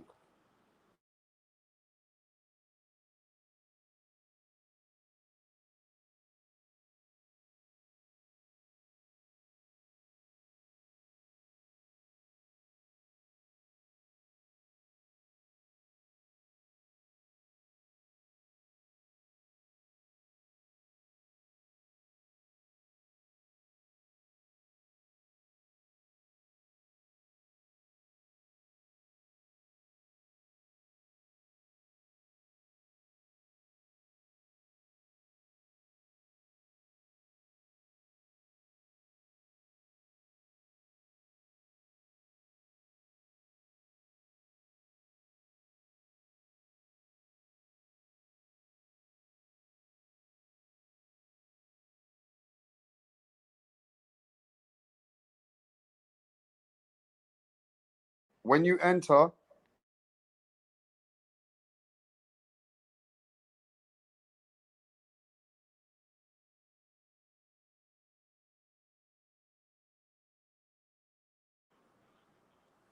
so use Facebook.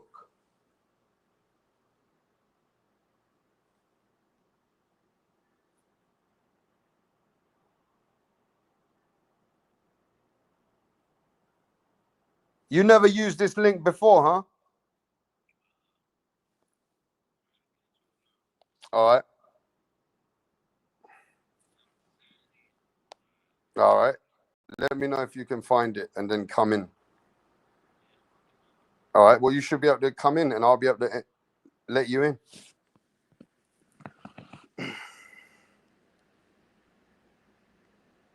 It's working when you accept the mic, you accept everything. You allow the mic, allow the camera, and then you come in. All right. I found you. You good? Man like Montell Griffin. Is that you? Montell, you got your mic on mute. Let me see. Yeah, you good? Yeah, unmute yourself. Let me see if I can find you, bro. Montell, is that you? Yo, yo. Can you hear me? Hey, let me call you back, bro. Let me help you. You need to unmute yourself, bro. There's a mute button, right? You go on there. You unmute. Now you can talk. But you got to mute. You got to unmute yourself. If you press the unmute button, now you're good. You should be able to hear me. And I should be able to hear you now. Give me a sec.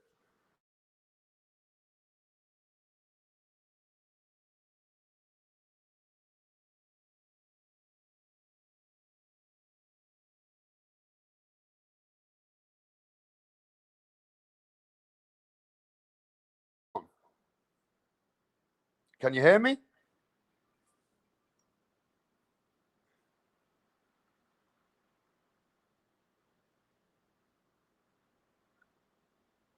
Wait.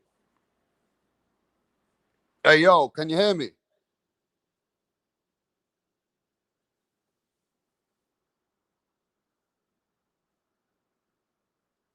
Hello? Yeah, can you hear me? So what? When you're talking, I can't hear you.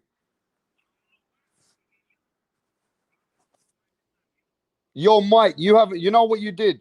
When you go back into the StreamYard, when you come in, yeah, you have to allow your microphone to be allowed by StreamYard. You got to work that out. When you go back in, like you can see your picture, right? Yeah, yeah, that's you. So when you come back in, you need to allow the mic and you got to allow the camera. Man like Montell Griffin, bro.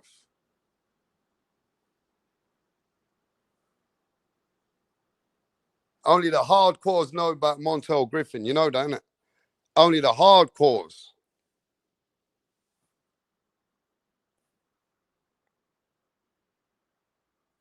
Yo, turn your volume up. Maybe it's your volume, Montell. See if you can come in and put your volume up.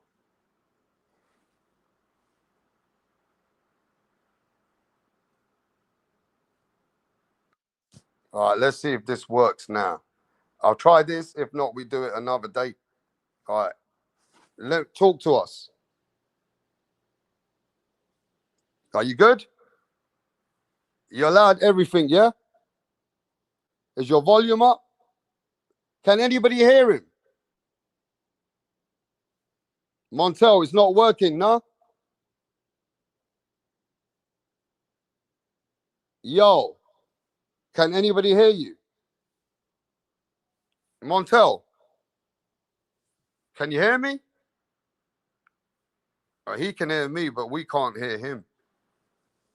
Nah, it's not working, right? It's not working, bro.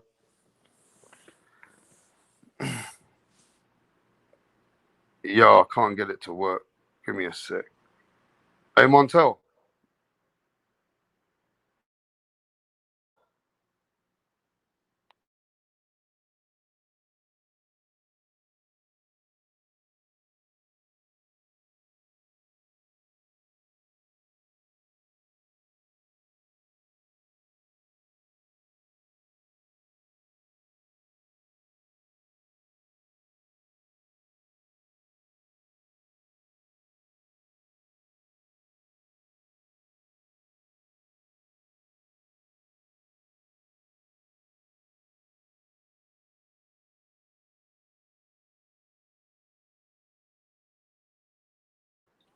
You can hear us, but we can't hear you. It's not muted. I don't know. Why is my mic not working? I don't know why your mic's not working. Yeah, when you come in, yeah, you have to allow your microphone to come in. You have to allow your mic. You have to allow your camera and everything. You have to allow it. It tells you to allow it. Yeah. You have to allow everything. If not, I got another way. Send me.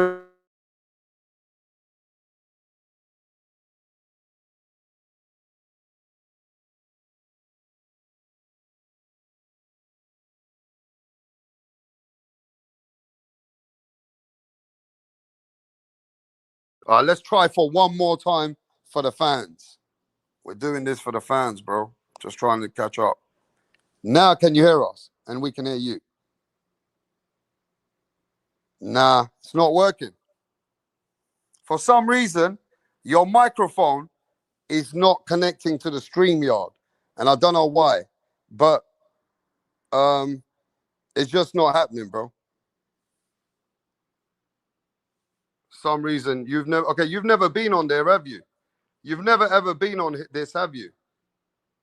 It's not working. It's not working, brother. It's not working, my brother.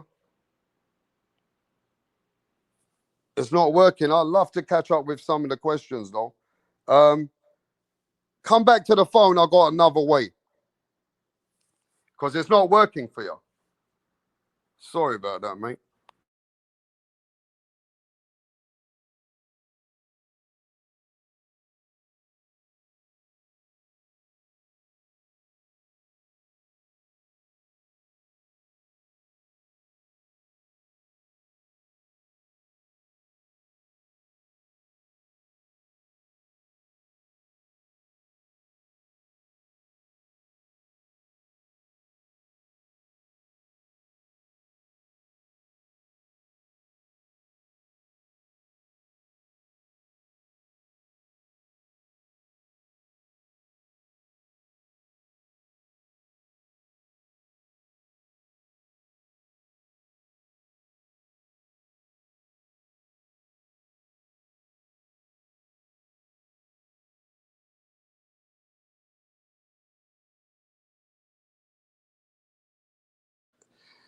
All right, ladies and gentlemen, we got Montell Griffin, the man, the WBC, ex-WBC light heavyweight champion of the world.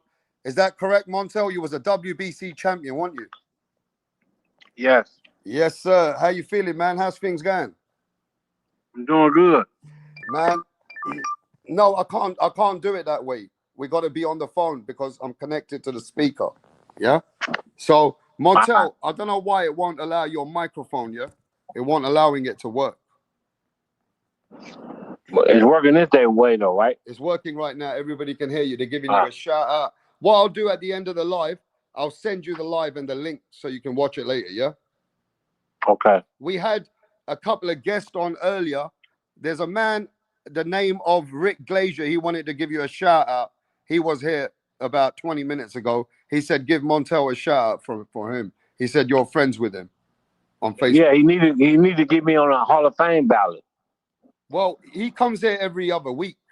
And you need to tell him I need to be on the Hall of Fame ballot. You should, though. Let's talk about it. Look, you beat In my eyes, I was a young kid. And only the hardcores know that Montell Griffin was a man that even beat Roy Jones Jr. But people will never give you credit for that. We're going to talk about that in a minute. But we got to talk about how did you get into it in the sport of boxing, bro? We're going to run this down quick for the young generation to know where you came from and how you got into it. Okay. Go on. How did you get into the sport? Well, my father took my brother to the gym to learn self-defense. He fell in love with the game. He started working with the Johnny Coulon, the bantamweight champion, the former bantamweight champion of the world. He was his understudy, and he ended up, Johnny was like 87, 88. He was old, and my father ended up buying the gym, and he turned to Windy City Boxing Club. Okay, so how old was you when you were in the sport? I was going to the gym at 5, 6 years old every day, just playing around, bullshit, and having fun. Okay. I started fighting. I started fighting when I was 9. Okay. All right. So you were about 9 when you started getting into it. Well, you were amateur, right? You were in the amateurs too. The age bracket was 10, 11, but my father lied on my age, and I fought at 9 years old. So how was the amateur career? How was your? I know you went into the Olympic trials, didn't you? I know that you went into the Olympic trials years ago, right? I made the Olympic team. I'm an Olympian. Oh, you made the Olympian team, right? Yeah, I'm a. Oh, sorry, you made the Olympian team, and then you lost on a. I forgot the guy's name. On some bullshit, torch the mind. Yeah, something like that, right? See, they cheated the shit out of me. What happened? Terrible. I cut his eye open. What amateur fight have you ever seen continue with a cut? I haven't seen an amateur fight. I know, no, not ever in your life. I cut his eye open. He was bleeding like a pig, and they didn't stop the fight. And the guy went on to win. What got a medal, didn't he? They let him fight with a patch over his eye. Shit, that don't happen. The dirtiest shit ever in history. What country he come from? Germany. That was the AIBA. The president of AIBA was German. Okay. So he made sure he got him a gold medal. Okay, so look, let's get straight to it. You become a pro. Who did you sign with?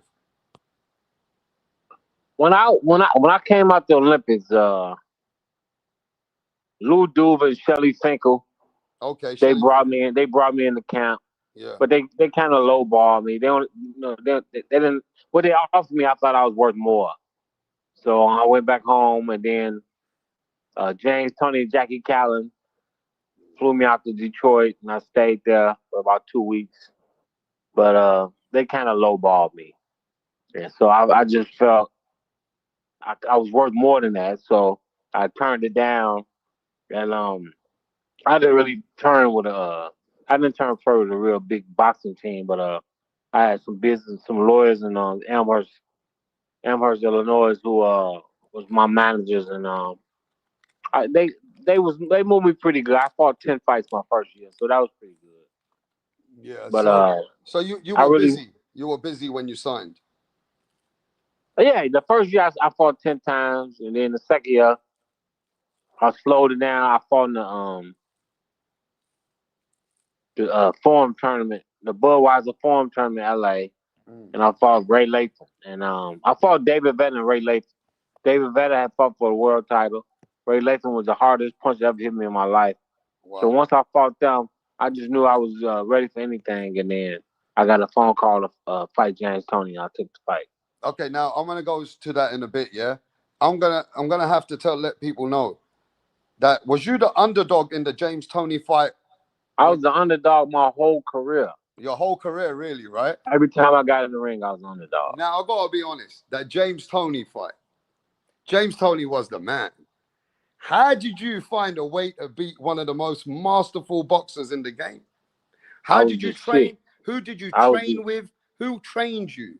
Popeye's wings are now spicy and mild. Bro, Popeyes can make better wings. My father trained me from 9 to 12, and he died. Oh, God and I quit boxing. I didn't box again for 8 years. Oh, God bless. So, how did I get good? What did I do to get good? You must have had some determination, bro. How? I mean, I'm just asking. I'm asking, how did I get good? I mean, I only Well, when had you about 13 amateur fights. So how to get good enough to make an Olympic team with 30 amateur fights? That's all I had was 30 amateur fights. I quit boxing at 12 years old. I came back 8 years later. I had 30 fights and I made the Olympics in 1 year. is it your consistency? I was just a bad man. They knew that you That's were a all. bad man. I was a bad man. I don't get no credit for it, but I was a bad motherfucker. No. Let me tell you why you're here today. You are gonna get credit for it because a lot of people have forgotten. They've forgotten about a lot of fighters. But what I gotta recognize is that you beat a man like James Toney, not once, but twice. Am I right? Beat him easier the second time. Yeah, and a man that was regarded as one of the best pound for pound. Now, the question arises here. Didn't your value or your market value at the time go up when you beat a man like James Toney? Well, it got me to fight with Roy. That was the And money then, fight at the time. yeah, it got me to fight with Roy. And after everything that happened with the fight, they forced the rematch, and my promoter sold me out. And we fought Roy in the rematch. No, And they we set can't me go up. that. I was not Look, allowed to warm Montel, up. please don't go that fast forward. It's a historic event. You got to remember something, Montel. Whether they like it or not, on paper, the reason why you should be Hall of Fame, without any doubt, is you beat two Hall of Fame fighters yourself, which is Without a doubt. James Toney and Roy Jones Jr.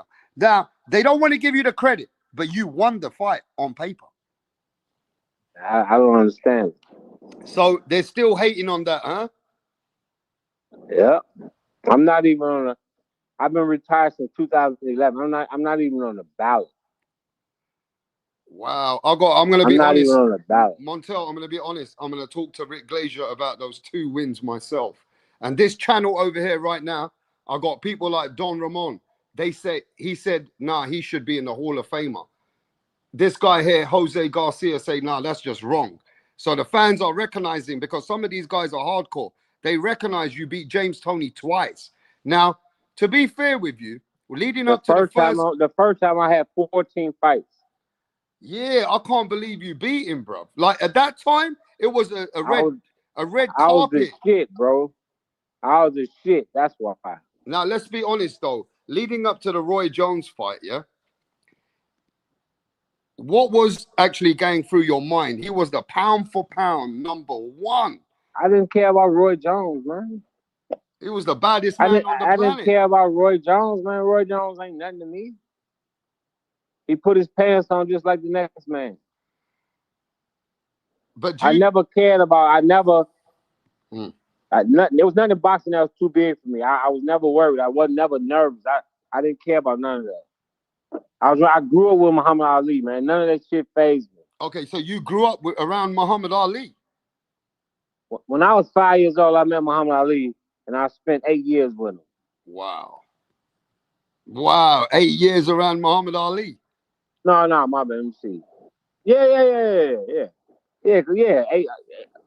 8 years, under 8 years. What was your best memories of that man?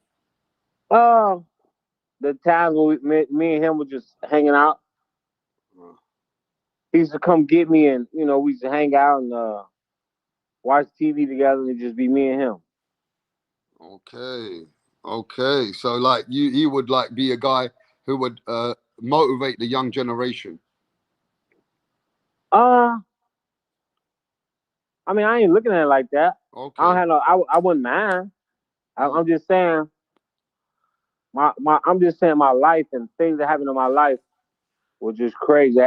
Crazy experiences. I did stuff that people wish they could do. Like I said, I went to camp with Muhammad Ali twice. I was with him every day for 2 months. What? That kind of experience? Yeah, everything I did in my life is because of Muhammad Ali. Everything I did my whole career is because of Muhammad Ali. I wanted to be just like him. That's beautiful. Can you, now years have gone by, Was Roy Jones Jr. one of the best ever middleweights ever? Yeah, he's the most God-given fighter ever in history.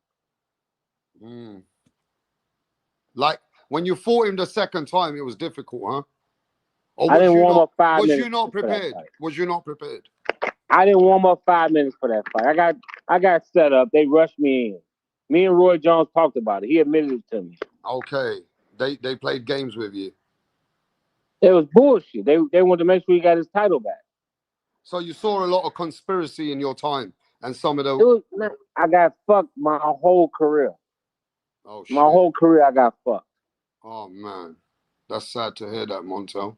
Because you let me tell you what, you gave us nights with James Toney, and the day when you had to come back, don't forget, you gave the world the rematch. You gave the world the rematch for the Roy Jones fight as well. Now go ahead. Yeah, and they still try to embarrass me and make me look like a fool. Did you never get paid that good amount of money? I mean, it was good, but it wasn't what I should have been.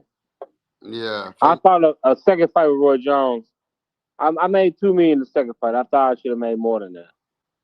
Yeah, because it was a major, major fight, isn't it? But you know what I'm saying? Like I said, my promoter sold me out. He rushed us in that rematch.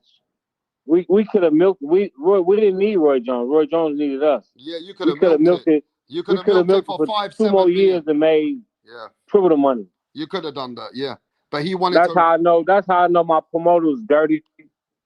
And he set me up. He wanted to cash out on his percentages. Right? Yeah. Whatever HBO and Roy Camp, whatever they gave him, he was cool with that. Now, who was the best ever fighter you faced in your mind? I mean, the most talented fighter ever, the most God-given fighter ever is Roy Jones. Yeah, you faced him twice and you beat him once. It's not even, I mean... It's crazy that you beat him once. I talked to, me and Roy Jones talked about this. We were saying who was the greatest, most God-given fighter ever. He said Cassius Clay, and I said you are. Wow. And he said the reason he picked Muhammad Ali is because he didn't throw body shots. And I said, I dig that. I respect that. But I said, but we only saw that for 3 years. We saw Roy Jones for 15, 20 years. So it ain't no comparison. He's the most God-gifted fighter ever in history.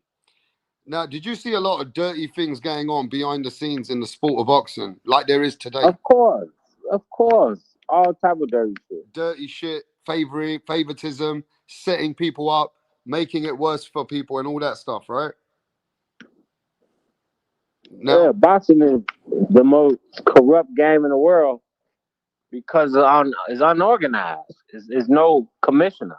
Nobody's in charge. Everybody works for themselves.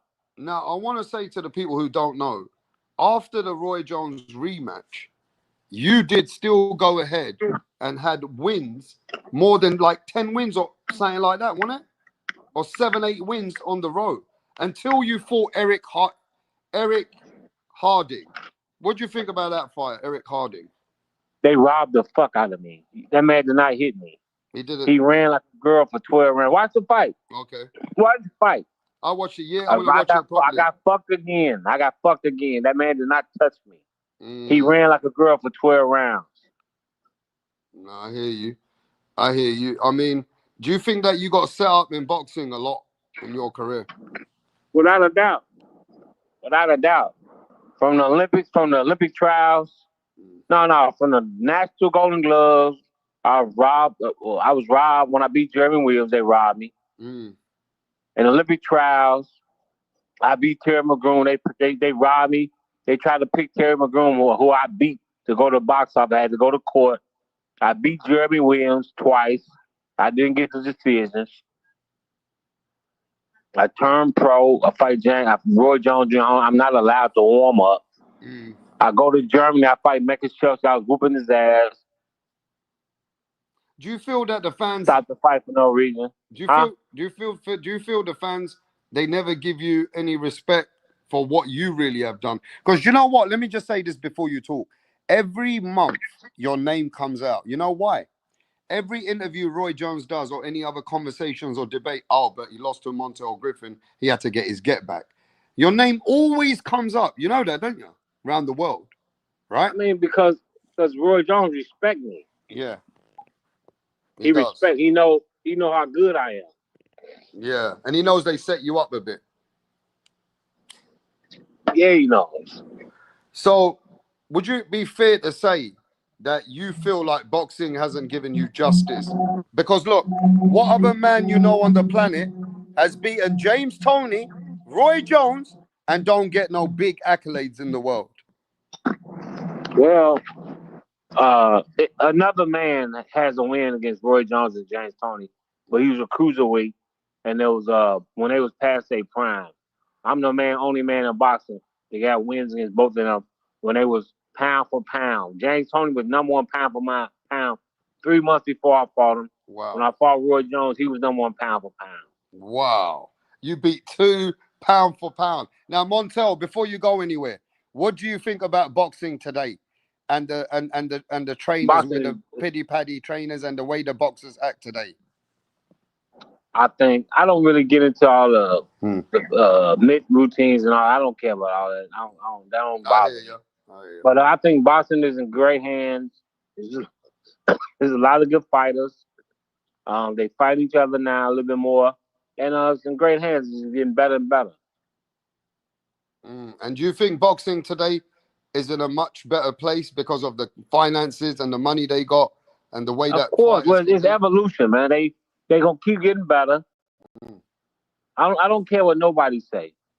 There's no fighter 30, 40 years from now, 40, 50 years ago is gonna beat me. There's nobody. It's evolution. As time goes by, it's not as fighters that's better than I was. It's life. Yeah.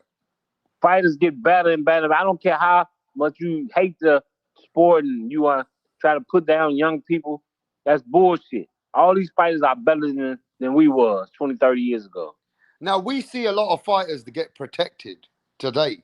In your time... Nah, but you don't get what I'm saying. I'm talking about as far as talent-wise, these fighters are better now.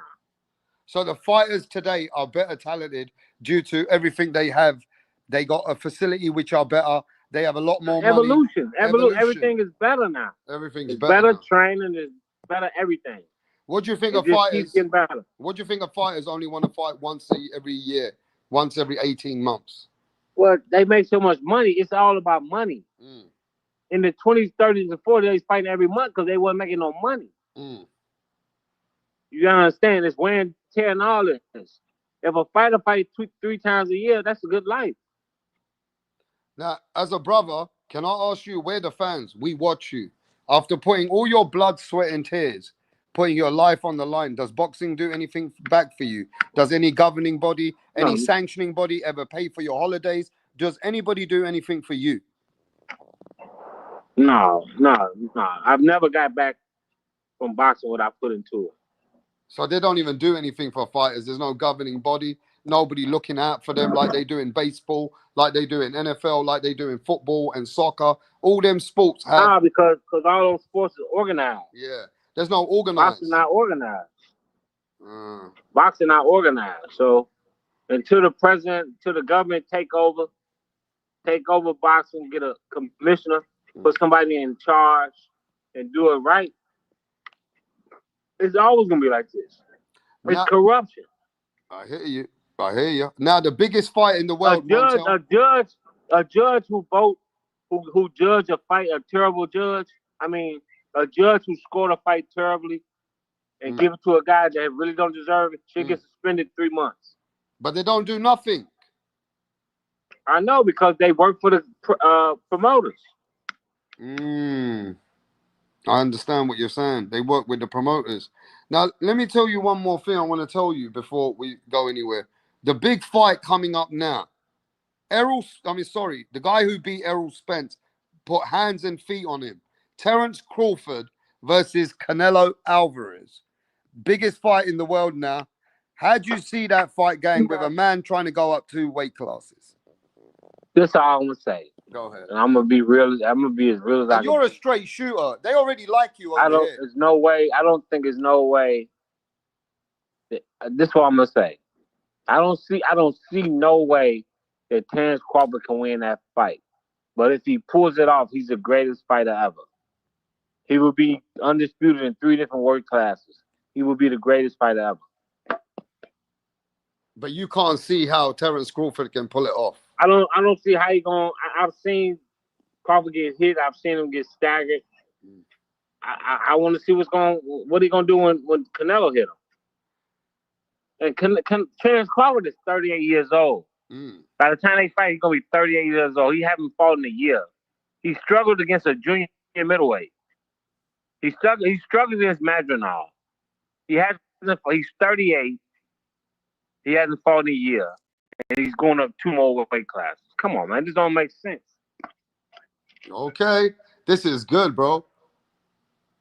Because like we got different opinions. You know why? We got different opinions. If he pulls this shit off, he's the greatest fighter ever. What? He's the greatest fighter ever. Yeah, but Montell, come on, let's be honest about Crawford. He only got 2 big names on his record. You got 2 bigger names than him.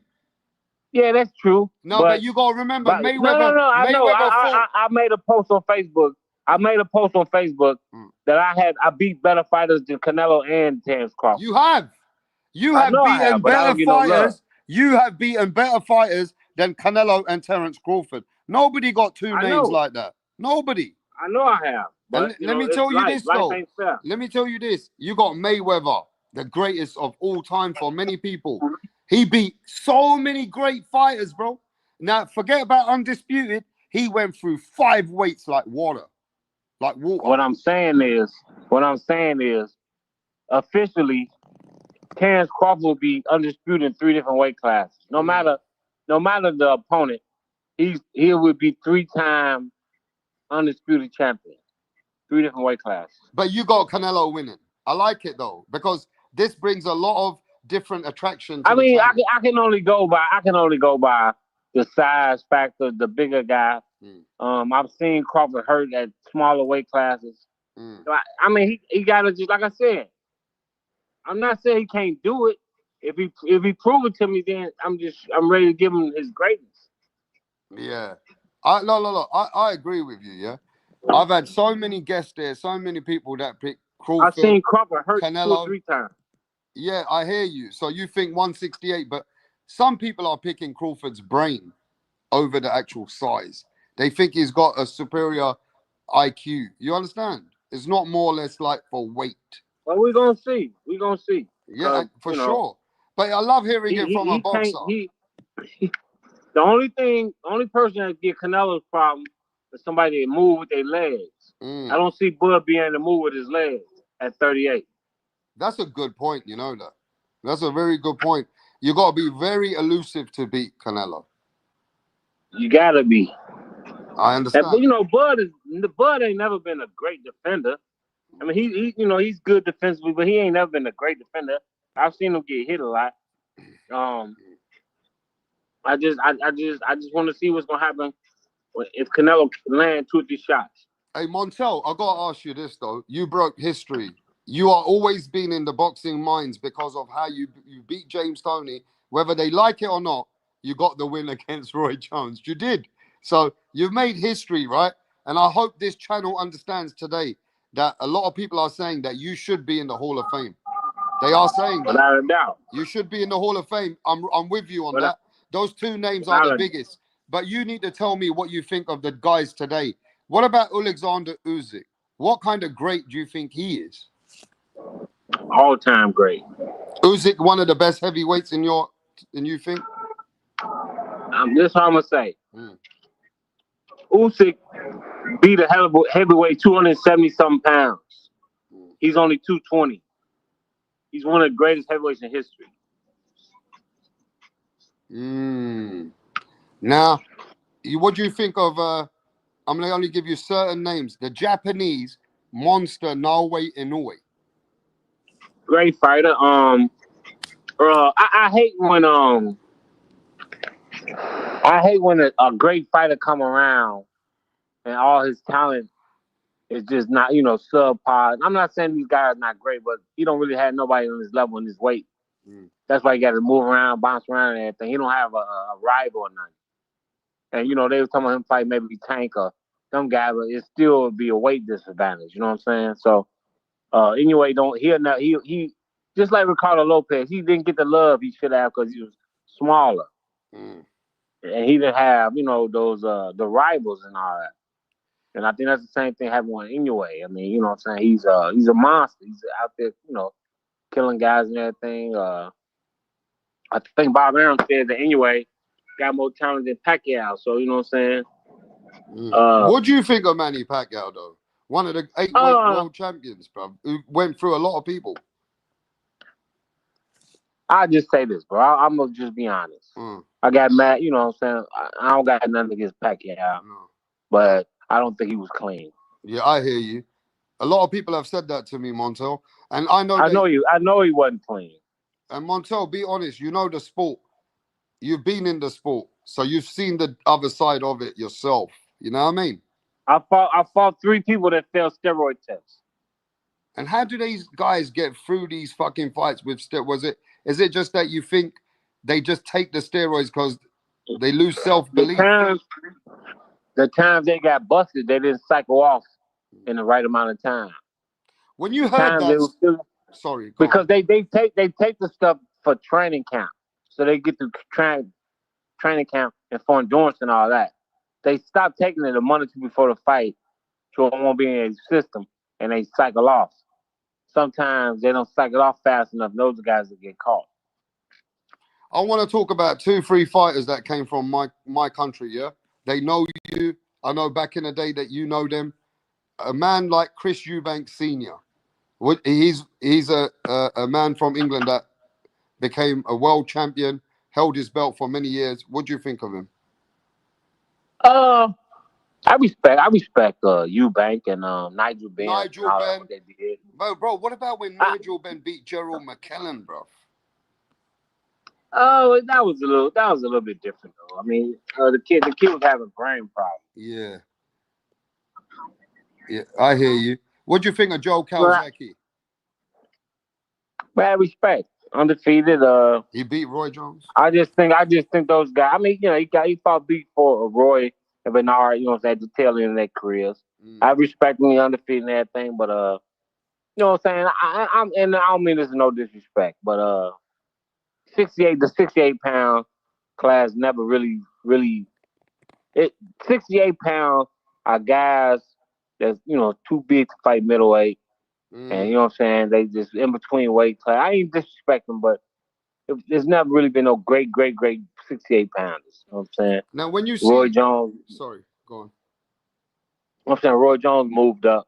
You know what I'm saying? He fought 68 for a little while, but not nothing. Those guys in fight. The top level competition I fought. Now there's a big fan of yours. He keeps asking a question in the chat. His name is Mirage from Australia. His favorite fighter is David Benavidez. What do you think about David Benavidez, who's making so much noise right now? And even Canelo Alvarez, do you think Canelo ducked him? Because you know boxing. You know many people ducked many people. Let's be honest, man. Look, you want to talk boxing, bro? Yeah. Why should Canelo fight Benavidez? He's not a light heavyweight. Why should he fight him? He knocked out the Crusher when the Crusher was done just to get that belt. Canelo's not a light heavyweight. That's why he stepped up with B-Ball. I knew going to the fight he was gonna have problems because B-Ball is a boxer. I don't even know why.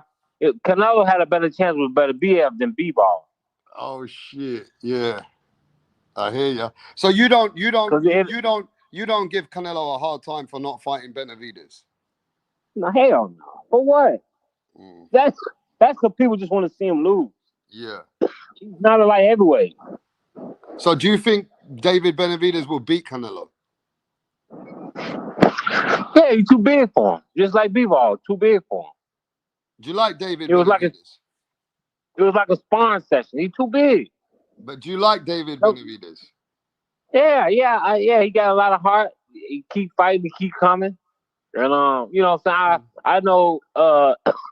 I know that him being macho. And, that's his race and everything, but he got to stop getting hit so much and, work on a little bit more defense. Like, a lot of times he let Yeah, people but hit him just. Montel, if you was in Canelo's shoes, you getting hundreds of millions. You're a man who took fucking B-side against James Toney, bro. You're a man who went B-side against Roy Jones twice, each guy. So why not? Why make it? Why, when the fans wanted Benavidez was the fight that was mandatory, and he fighting guys like John Ryder, bro. John Ryder. This what I don't understand. Mm. And I don't see what people get out of that fight. I don't get nothing out of that fight. Oh, you just want Canelo to define his own legacy. No, I'm saying I don't get nothing out of that fight. It won't do nothing for me because I know he's too big for Canelo. I don't even know why people even want to see the fight. No, I hear you. I hear you. Okay, look, man, I get it, man. You a boxer, so you don't like it when you don't like when he's boxers. Up to 75. Yeah. He's at 175. Canelo got not going up to 175. And even if you want to come down to 68, which I don't think he'll do because he'll kill himself. But just man, they in different weight classes. Leave it alone. I hear you, bro. I mean, look, man, that's how you're a boxer. So you feel different Canelo about gonna have about 2 more fights, and he gonna be retired. Now, Montel. I mean, he gonna fight that? Why he gonna fight that young big ass monster for? What he gonna gain from fighting him? And you're telling him to duck him, leave him Benavidez. No, it's not worth it. Boxing is a business. That's not good business. That's not good business. Let's be honest. I mean, just because the fans want to see him get beat up, that don't mean he's supposed to get in there and fight him. That's stupid. I like a boxer's take on it, because fans. I call it the way it is. See, I don't talk with my heart. I speak with facts. I don't talk with my heart, and I don't say stupid shit. I speak it in reality. I hear you. This is a business. Canelo, I don't give a fuck how much money he make. Him fighting Benavidez, but not help his career at all. It's bad business. It's bad business all the way around the board, and I don't have no problem with that. But it's so many fucking haters that they just want the man. They want him to lose. Fuck that. This is a business. Man, you're getting a lot of respect. There's a lot of people that love what you got to say, because Canelo takes a lot of bad stuff over these situations, and a lot of people. Canelo's been great for this sport. This one I knew. I was one that I heard that the Mexicans and he didn't have fans. Man, I watched when Canelo fought Berlanga. I watched it in LA, like at Tom's watch party. There's a bar right by the Staples Center, and I seen how fucking Mexicans love that kid. That shit was awesome, man. I love that shit. Wow. I love Canelo. Canelo brings a lot to the sport, yeah. Man, he's the biggest fighter in the world. Would you have loved to fight him in your time? Would you have loved? Is that a fight you would have loved to take in your time? I'd have boxed the shit out of Canelo. I'd have boxed the shit out of Canelo. Canelo wouldn't touch me. I like that, bro. Canelo too little. Wow. He's too little. I'd have boxed the shit out of him. Wow. Canelo's good now, though, isn't he? He's boxing the shit out of people today.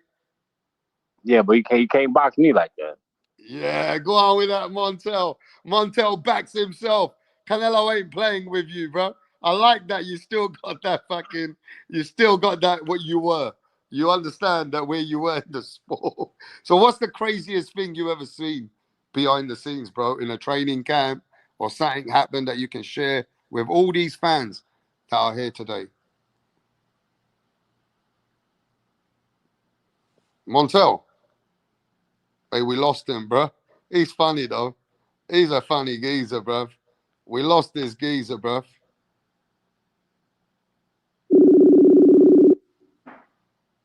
Hey, Montel. Hello? Montel, we can't let you go like that. This has been a great interview. We've had a lot of people here, but we like the way you shoot from the hip. You're a straight shooter, bro. Man, I speak the fact. I speak the truth, man. I don't talk with my heart. I like it, bro. Now, let me ask you this, Montel. What's the craziest thing you've seen in training camps or anything behind the scenes that you can share with all these people today? Like the dirtiest or crazy? I mean, what you mean? I mean, the dirtiest first.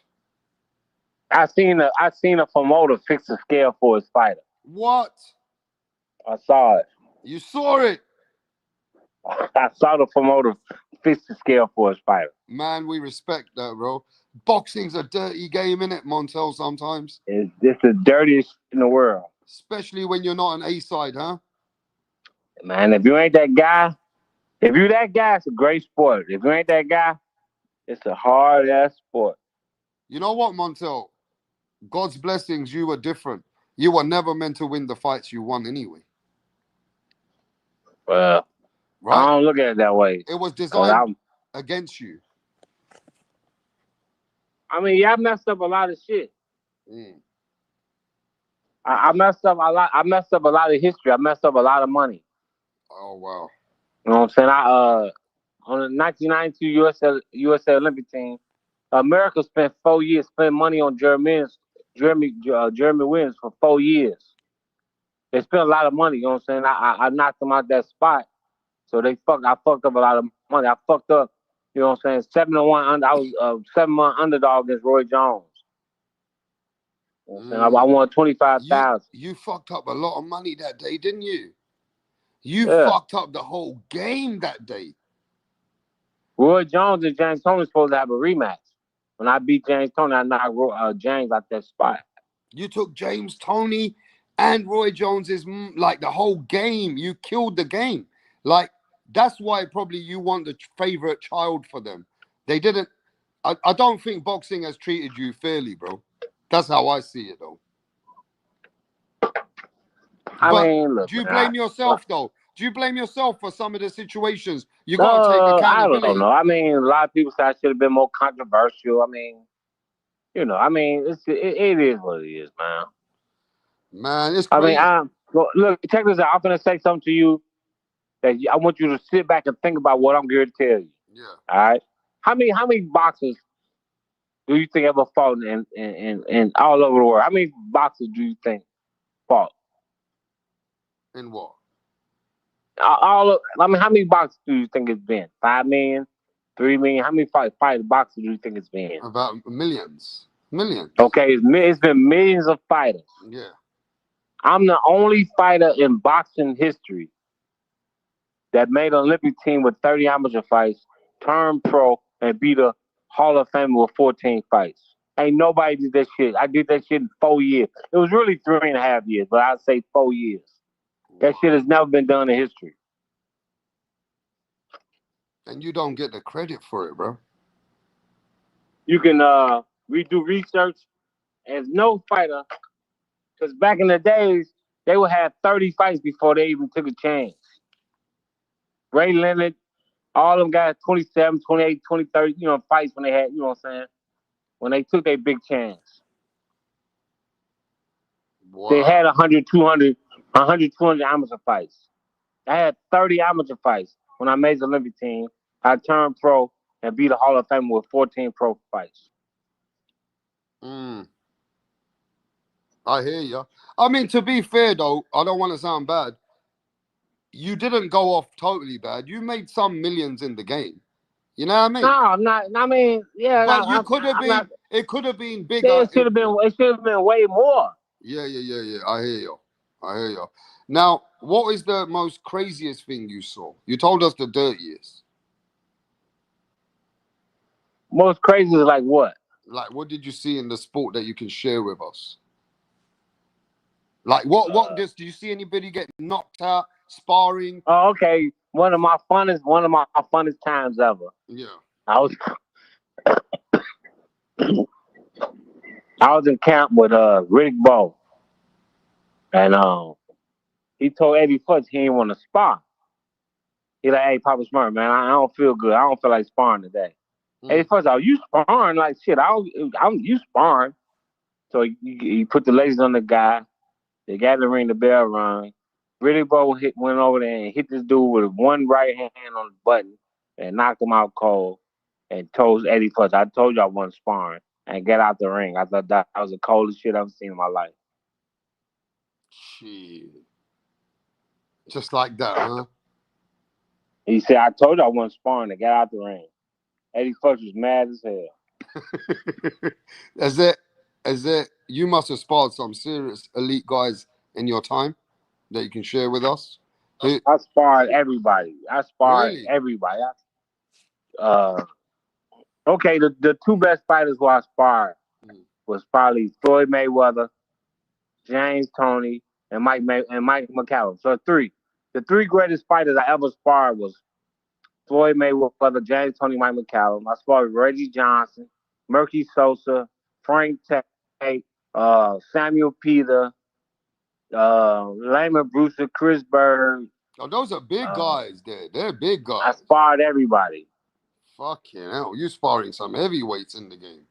I sparred everybody. So is that They where couldn't hit me with shit.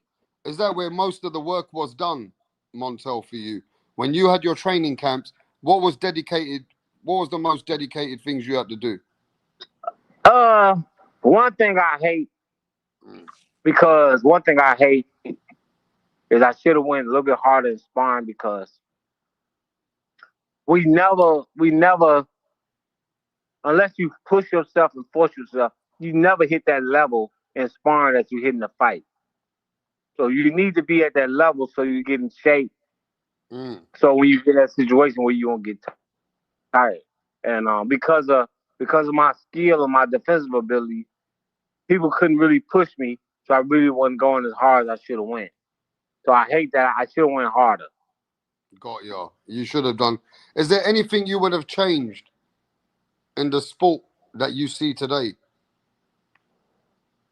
I mean, what you mean? Like, as far as what? As far as in the sport of boxing, if there was any changes, what would you like to see change? Like I said, the judges should be penalized. If you judge a bad fight, you should get penalized. Yeah. And I bet you that should have stopped happening. No, I hear you. Do you think that the scoring should be open? Open scoring, round by round. Do you think that should happen? It just got to be done right, man. I mean, it can't be, if a man make a man can break it. As long as a man can't break it. As far as open scoring, you mean like who's gonna be in charge of the official score? Yeah.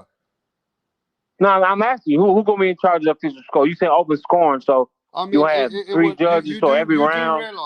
You do realize today, if it's open scoring, right, it's going to be done digital, or if not, whatever the judges are scoring, they'll probably have to put it into a computer and it'll be live scoring. I mean, but it can still be bad. It can still be live scoring and have corrupt judges. That's what I'm saying. How can we come up with a plan? I mean, I know they'll never do it, but they'll never be able, reverse judge, scorecards and shit like that, because this guys 20, 30, 40, 50,000 years ago, who there had to try to fix, you know what I'm saying? No, I hear you. Now, some people want to know, what do you think of today's climax with Gervonta Tank Davis fighting a YouTuber and not taking his rematch? Look, Gervonta Davis is done with boxing. He don't want to box no more. Yeah. He's done. He don't care about that shit no. He keep telling y'all. He said, man, I didn't do this for the legacy. I did this for the money. So I'm rich. I'm cool now. I don't give a fuck. He don't want to fight no more. Leave him alone. No, He's gonna make $100 million fighting Jake Paul and retire, walk off in the sunset. I don't have no problem with that. No, okay. Because it's the people got a problem with it. The guys who ain't never been in the opportunity. Yeah, so the ones who never made that kind of money. I've seen guys hating on it already. They hate on him. Man, leave people alone, man. They're hating on him hard. See, people gotta understand. The man was fortunate enough to be in that situation. Just be thankful for him. Yeah, but the fans can't think like you guys. You guys are the warriors going in the ring. No. I'm an open thinker. But it ain't no boxers that think the way I think. The fans have a different mindset. They think he's running from Roach. He's not running from Roach. He's not scared of Roach. He don't want to fight no more. The man that fights since he was 5 years old, he's tired of it. He rich. He's satisfied. This shit is over. Yeah. Look, man, I understand you're a boxer as well and you're a thinker. You got to think what's reality where the paycheck is. You know what I mean? I don't think with my heart. I think with reality, with the true facts. Montel, I've had lots of people here. I've had all kinds of fighters, people here in the channel. One thing I always ask them, you've had ups and you've had downs. After boxing, was it hard to find your identity in the world or what you need to be doing? Or I know you're at peace now, but there must have been times that boxing took you somewhere and then left you. Was there some hard times you faced? I mean, after? you know, I got into training. I trained a couple of top guys. I trained shit, what's his name? Oh my god. What's his name? I'm sorry, Von Alexander. Oh, Devon Alexander. Devin Alexander's brother. I trained Von Alexander. Devin Alexander. We beat the number. You remember when you fought Amir Khan? No, Von Alexander. Oh yeah. I was at the fight when he fought. When Khan fought Devin Alexander, that was in Vegas. Yeah. So I you know what I'm saying, I trained Von. We beat the number 4 in the world. Okay. I trained Shondell Winters. He was a cruiserweight fighting heavyweight. Okay. And he knocked out Teslenko, who was number 15 in the world. So I did pretty good as a trainer in boxing. But I mean, being in the gym, yeah, it helped me a lot. Even though, you know, like people say it's training, you know, replacement for boxing. Like, no, it ain't even close. Ain't nothing like boxing. Yeah. But it's cool to. I lost you, bro. The game, you know, it's a hard game. You gotta be lucky. You gotta be right place at the right time. And sometimes it ain't meant to be. All right, before you go, who hit harder, James Toney or Roy Jones? They got different type of. James had thudded power. You know what I'm saying? Like his shots was real. Like he you know what I'm saying? He put his body into his shots. He threw punches with his legs so good. He had thudding power. Roy just was so fast that if he caught you with a shot you didn't see, it would just hurt. It hurt even more. No, I hear you. He had like electric power. So if he hit, it was decent.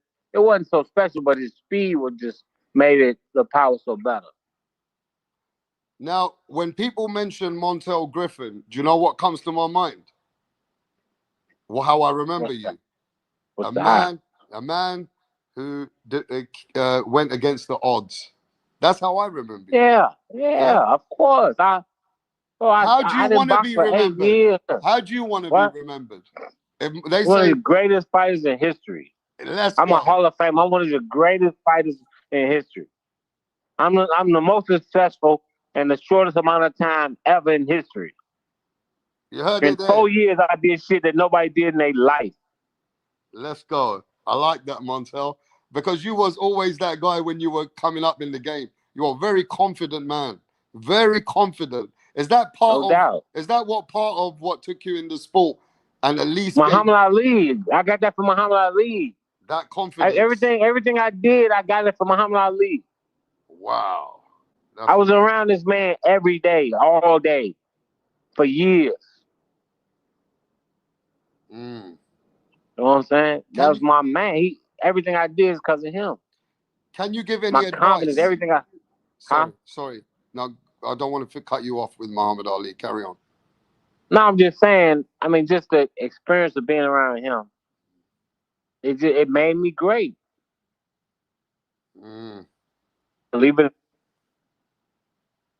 But what was you going to ask me? No, I was going to say to you, do you feel now, today, after it's all said and done, you're in the history books. Now, the only thing left is Hall of Fame, right? Yeah.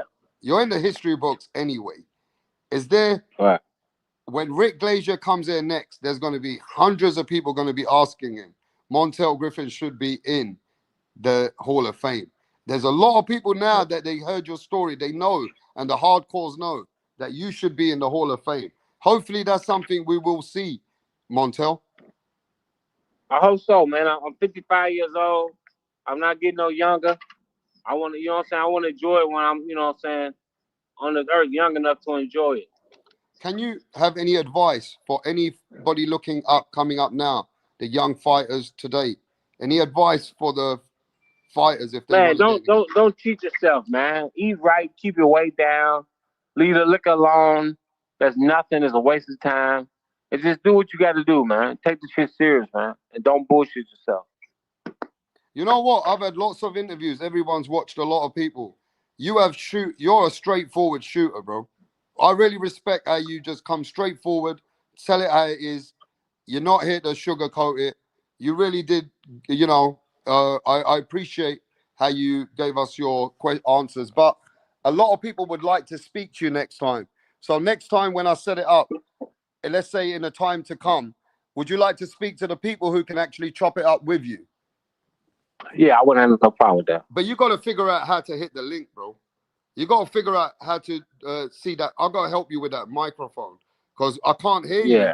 When you came I'm going to have somebody check my phone. Yeah, I would like you to come when Rick Glaser comes next time. I ain't no problem with that. Yeah. Hey, listen, God bless you, Montell Griffin. One of the guys that beat two legends. A man that should be a Hall of Famer. He said it as he said it. And we appreciate your time, brother. My man, respect. All right, God bless you. All right, thank you. See ya. Man, this geezer was somebody, huh? This geezer beat two Hall of Famers. A man that nobody in the world ever talks about this man, ever. Nobody. I ain't seen no channel ever talk about this guy. This guy came out from 30 amateurs, went into the Olympics. In his 14th fight, got set up to lose against James Toney. And he beat James Toney. And no matter how you look at it, he beat James Toney. Then he beat James Toney again. And then he beat Roy Jones Jr. However you want to look at it, he got them 2 wins. And many other people that he fought. But those 2 wins are better than any wins that mans have ever had in their life. And you saw it, yeah? Life and Logic, he was honest. He said, bro, boxing sets people up. Bro, they abused him. Because he upset the apple cart. And he killed the money with James Toney and Roy Jones Jr. And he killed their big people's money that night. Boxing abused him, bro. They never gave him his credit. He still is not in the Hall of Fame. Now, ladies and gentlemen, do you believe with those 2 wins alone on paper, nobody's got wins like that, bro? Like, you got to be elite. Do you think he should be in the Hall of Fame?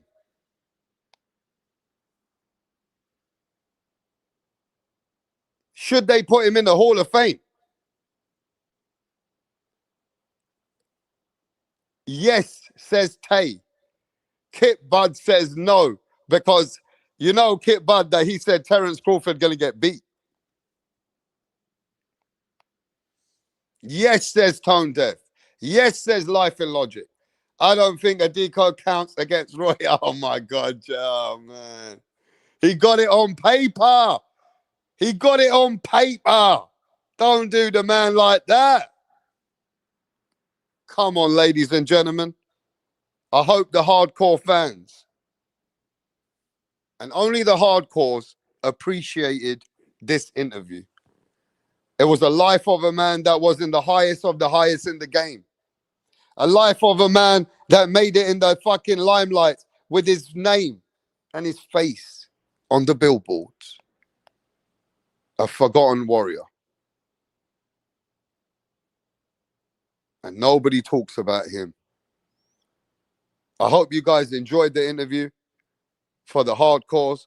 Because, at the end of the day, nobody talks about a whole bunch of fighters in the sport. Now let's talk what he said. He said, I'm a fighter. And there's no way Terence Bud Crawford can beat Canelo. He said the opposite to my other guest, Rick Glaser. Did you hear what he said? He said there's nothing that Bud can do to beat Canelo. Talk about that. He said the opposite of Rick Glaser. Who agrees with him with what he said about Canelo? And I'll be back. Let me know if you agree with what he said. He said there's nothing that Bud can do that can beat Canelo Alvarez. Let me know in the chat, bro. Let me know in the chat. Do you agree with Montell Griffin, a man that beat two Hall of Famers, two top pound for pound fighters? And I'll be back. Let me know. I'll be back in a minute.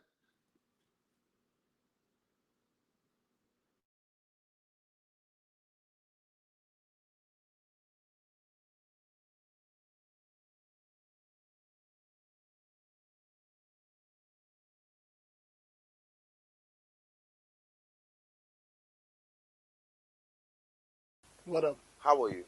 I'm great. Can we meet you? My name is Tunde Tupac, aka the Rap Killer, Tunde Tupac. the Rap Flexer, kill them all.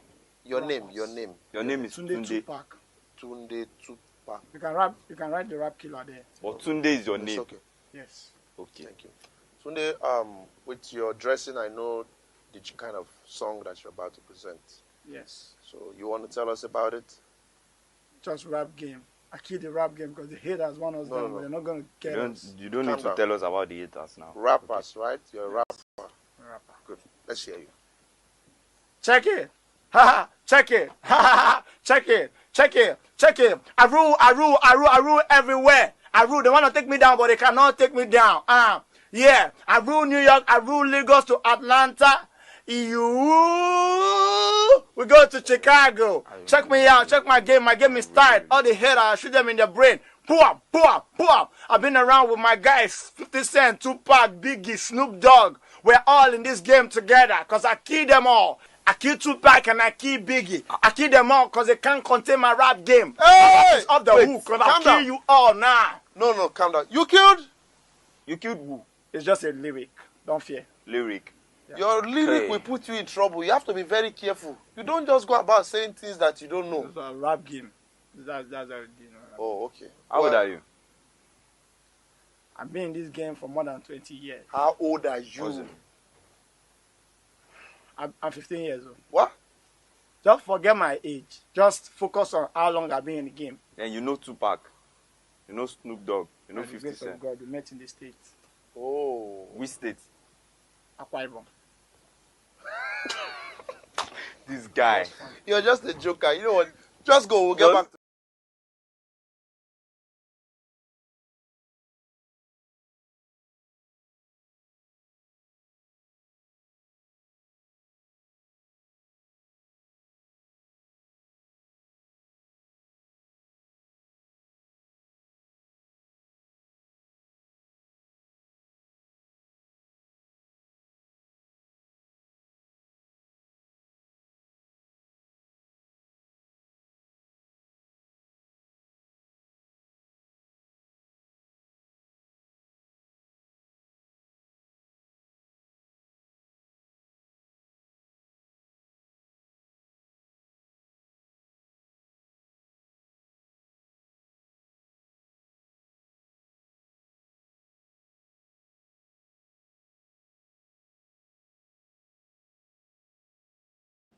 Yo, we're back.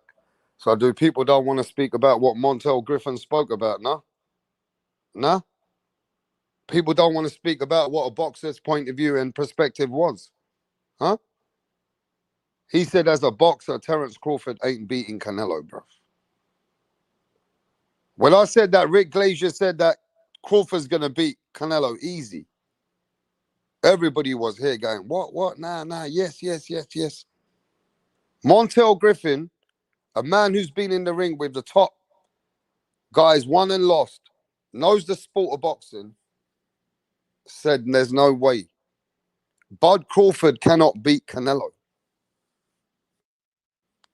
So now what? Now what? Talk about that, round one. Yo. Round Hey, one, did man, you that enjoy was the interview with an old timer? Yep. Hey, man, that was a good interview from both Montel and Rick, man. This was a good show, man.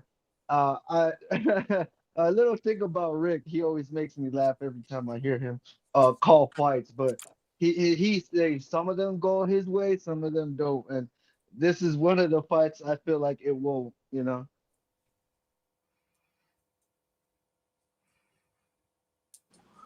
I lost you, bro.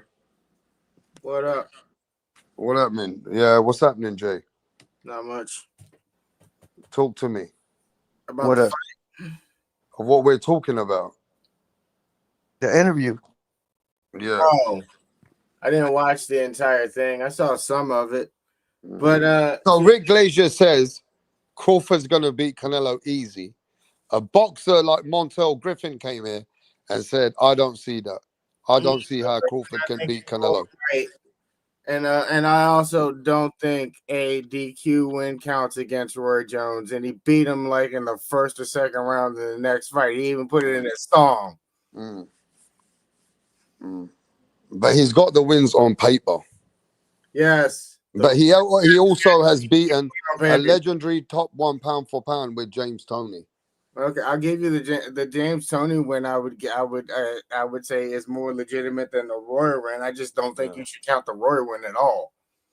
Yeah, but you know that's history in the making. They can't forget that because except for Roy proved it in his very next fight when he avenged the loss in like a round.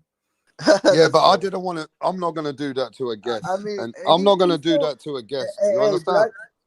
Bring up facts that happen. No, I'm not going to downplay him because he already done what he did. Yeah. I already said it as I said it. No matter how you got the win. Let me finish. I said how you. I already said it. If you came here earlier, you didn't watch the interview, right? So you don't know. I said it to him. No matter how you won, the world talks about it because you won, right?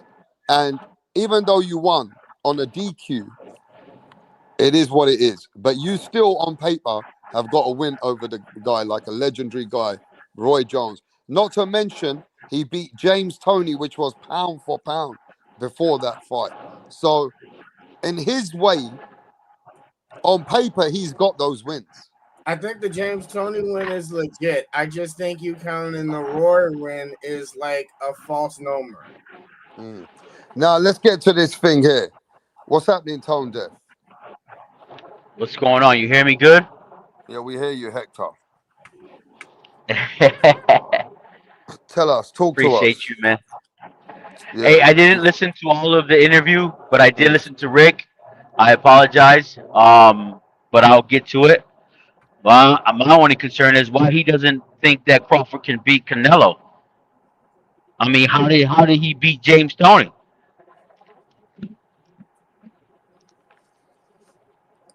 I mean, yeah, I hear you. But he thinks Crawford hasn't got anything at 168 because he's seen Crawford hurt more than a couple of times. It doesn't matter. He was wagering. And he's a fighter. And as a fighter, he don't feel that Crawford his skills are gonna adapt well at 168. They didn't adapt well to a prospect at a couple weight classes lower. So that's how he feels. What do you think about it?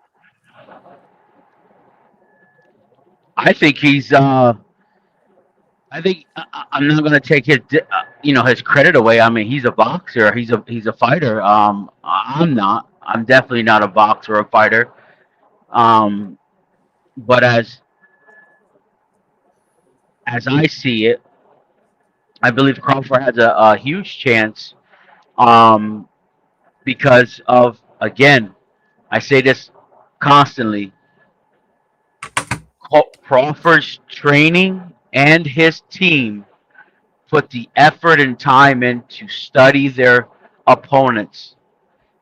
And Crawford is a great teachable person. He's teachable. He's willing to learn. He's willing to adapt, and he's willing to change. I don't think Canelo. I know Canelo has power. I know he's a lot. He's smart as well. I just think Crawford has an intelligent beyond Canelo, and I am actually thankful that Canelo brought Boots in camp. I mean, that shows his determination to beat Crawford. He's not taking any.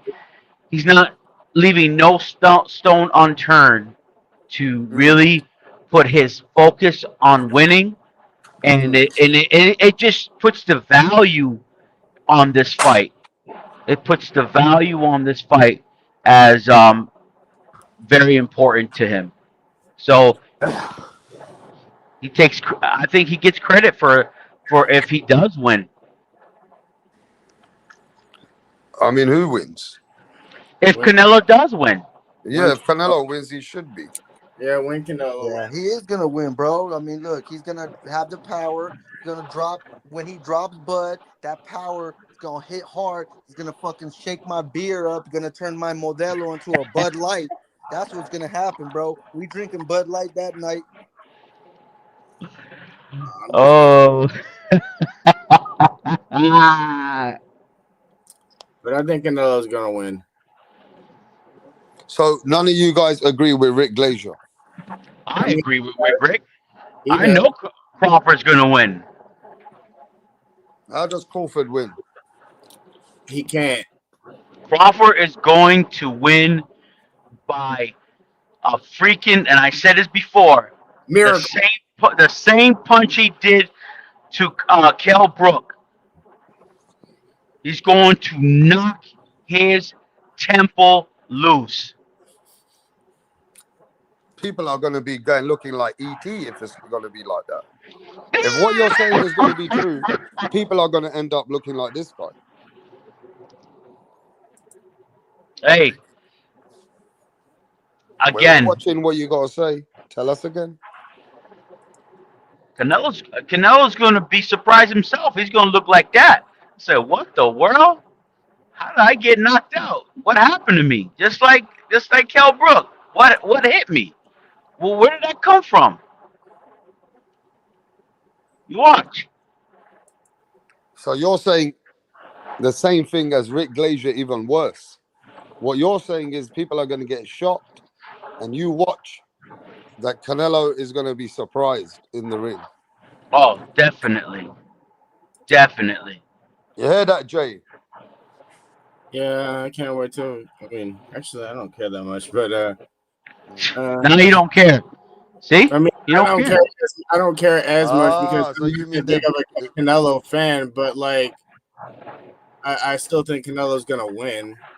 Like, but I like. Admittedly, we know who I'm the biggest fan of, and we all know it was not Canelo. So, like, I just think that someone who couldn't go against someone who was like 2 weight classes under Canelo and is still a prospect is not going to do well against Canelo. Who's a prospect? The guy that Bud last faced. Madrimov, bro. He's like the measuring stick. Madrimov is not a freaking prospect. That guy had like over freaking 150 amateur fights, bro. Yes, but he had. And he was in the Olympics, bro. How was he a freaking prospect? Because he had 10 pro fights. It doesn't matter how many. Lomo had freaking three fights, and he freaking went to the championship. What are you talking about, man? 150 fights or 200 and some amateur fights. That's how many amateur fights people normally get into when they start from 6 and do this until they get into it as a professional. No, sorry. Yes, You're delusional. You're delusional, bro. Check how many Devin had. Go check them, like most of the fighters. This is how many they had. Yeah, bro. Madrimov is not Canelo. That's why Madrimov was doing good against Bud, and this was like a year off after that Spence fight. So he takes a year off, moves up, fights Madrimov, looks vulnerable in that fight. A lot of people even thought He he did lost not the look fight. vulnerable, bro. He only got hit. And He some didn't of look them, good. bro, He if only you got look hit at it, about 25 Madrimov was times with a right hand, and Madrimov that's all was he got hit with. Madrimov was looking That's like he it. was beating him He to the didn't look punch, good. bro. He looked like 9-3. he looked like he was beating him to the punch some of those times, bro. And then it's not like he was getting his ass beat because that Bud wasn't getting his ass beat. Madrimov was it was just a close fight like that. So I he just had think a he close looked fight shitty for with the someone that's only had 104. like 10 fights. Yeah, Like so he someone had a that's close only had fight like with 10 that fights guy. and in like 2 weight classes lower and many like classes below with Canelo in terms of like skill and everything else. Exactly, bro. So that's what I'm saying, bro. His Madrimov was just 11 fights in, bro. Like he really wasn't. He won a vacant belt. He really wasn't that dude at 154. You know, and I think like that 1 year layoff, moving again That two guy divisions is gonna spars be Bivol, bro, who beat Canelo all the time. who Madrimov. Yeah, but it's Yes, sparring, bro. It all doesn't the matter. time, man. I It don't care. doesn't That like doesn't really mean that matter. doesn't mean But well, clearly it does because He you freaking see sparred how he was Bivol beating for the Bud to the Canelo fight. punch. You saw how Madrimov was beating Bud to the punch. Like he was literally like and I throwing. Like don't he care who wasn't he even. One sparred. punch, He one was beating punch, the right punch. hand. That's all he had. That's all he But had. still, that's all he needed. No, Clearly, he that's all didn't. he He needed because he That's was not that all he needed close. because he didn't That was win a the close fight. fight. He It was couldn't like throw the jab at all because that was taken away from him. He couldn't do nothing else, man. That's what's going to happen to the same thing to Canelo. He's no, not because going to be able Boots to is like throw the Boots is left training with But hook. Boots. Boots got the fucking same Bud had reach as trouble Bud. against him. Boots got the same reach as Bud, and then look, he's gonna time that. Why do you think he's working Who's with got the Boots? He's same gonna reach be as Bud? Boot does. Boots does. Boots and Bud got the same reach, Man, Boots but don't got Boots no got like heart, what? bro. Boots got Boots what? got Like what? no heart. And he's Boots is a younger, and he's scared still young faster, man. bro. Come on now, bro. Boots Like, is a come on scared now, young bro. man. Come He on now, is bro. not Come on the now, bro. same as Hey, Crawford. these Bud fans are getting scared because Canelo's Crawford partner is got them alpha shaking in their male. boots. Boots is not alpha Canelo's male. sparring partner got these Bud fans shaking in their boots. That's crazy. No, That's nobody's shaking, crazy. man. Nobody's shaking, my guy. Just like freaking, just like what Bomac said. I hope this makes Crawford an underdog now. They ain't got none of being afraid of. Crawford's not afraid of Bro, nobody. Crawford looks like he's looking like he shouldn't take this fight. He's like, man, he looking like sometimes I'll be looking at him in the interviews and shit. He be looking like he did the wrong thing or something. Like he kind of messed up. You know, it's like you like Why you are you want to looking do at him and something feeling and sorry for then him, bro? you're just I'm Why not dabbing feeling are into you his sorry. that mind. So intimidated? Are you that intimidated that you Let's have just to feel sorry for him? can we get this straight on what this fight is? This is Crawford's retirement fight. This Oh is thank wow. you, thank you. He Oh No, sold his sorry, wow. bro. soul for the paycheck for his retirement. You know, because he's done, No. bro. Listen, if he wanted this to be his retirement fight, he would have fought Jake Paul. Bro, he's fighting he's gonna Canelo fight and he that got the after turkey back. So that's after he's even bigger than the retired. Jake Paul Do check. Paul That turkey retirement bag and is then bigger fight than the that fight. Jake Paul check. Don't And think then, so, my guy. yeah, Jake Paul is not turkey, bro. Come on now. We can't say that. You talking about a guy who running a whole like area for sports and entertainment out there and shit. Like he got the money for that shit. Like Jake Paul, he barely got MVP promotions. Come on now. We can't talk I about know. that. I agree with that. I agree with that. I'm just saying that Crawford is not retiring. I think he did at one moment. He did want to just to stop it, but I believe that he went up to Turkey Okay. and said, Hey, can I "Listen, tell man, what's your name, my boy? my man, my name is Tone Deaf." Oh, Tone. Oh yeah, Tone. Yeah, there you go. Hey, Tone. Let me tell you something. Then, what about Tank Davis? Do you think this is his retirement fight? Like, you think he's gonna retire after this Jake Paul fight? I mean, I do listen. I listened to what Rick said, and I agree with him, man. This guy does not want to fight anybody who can hit him.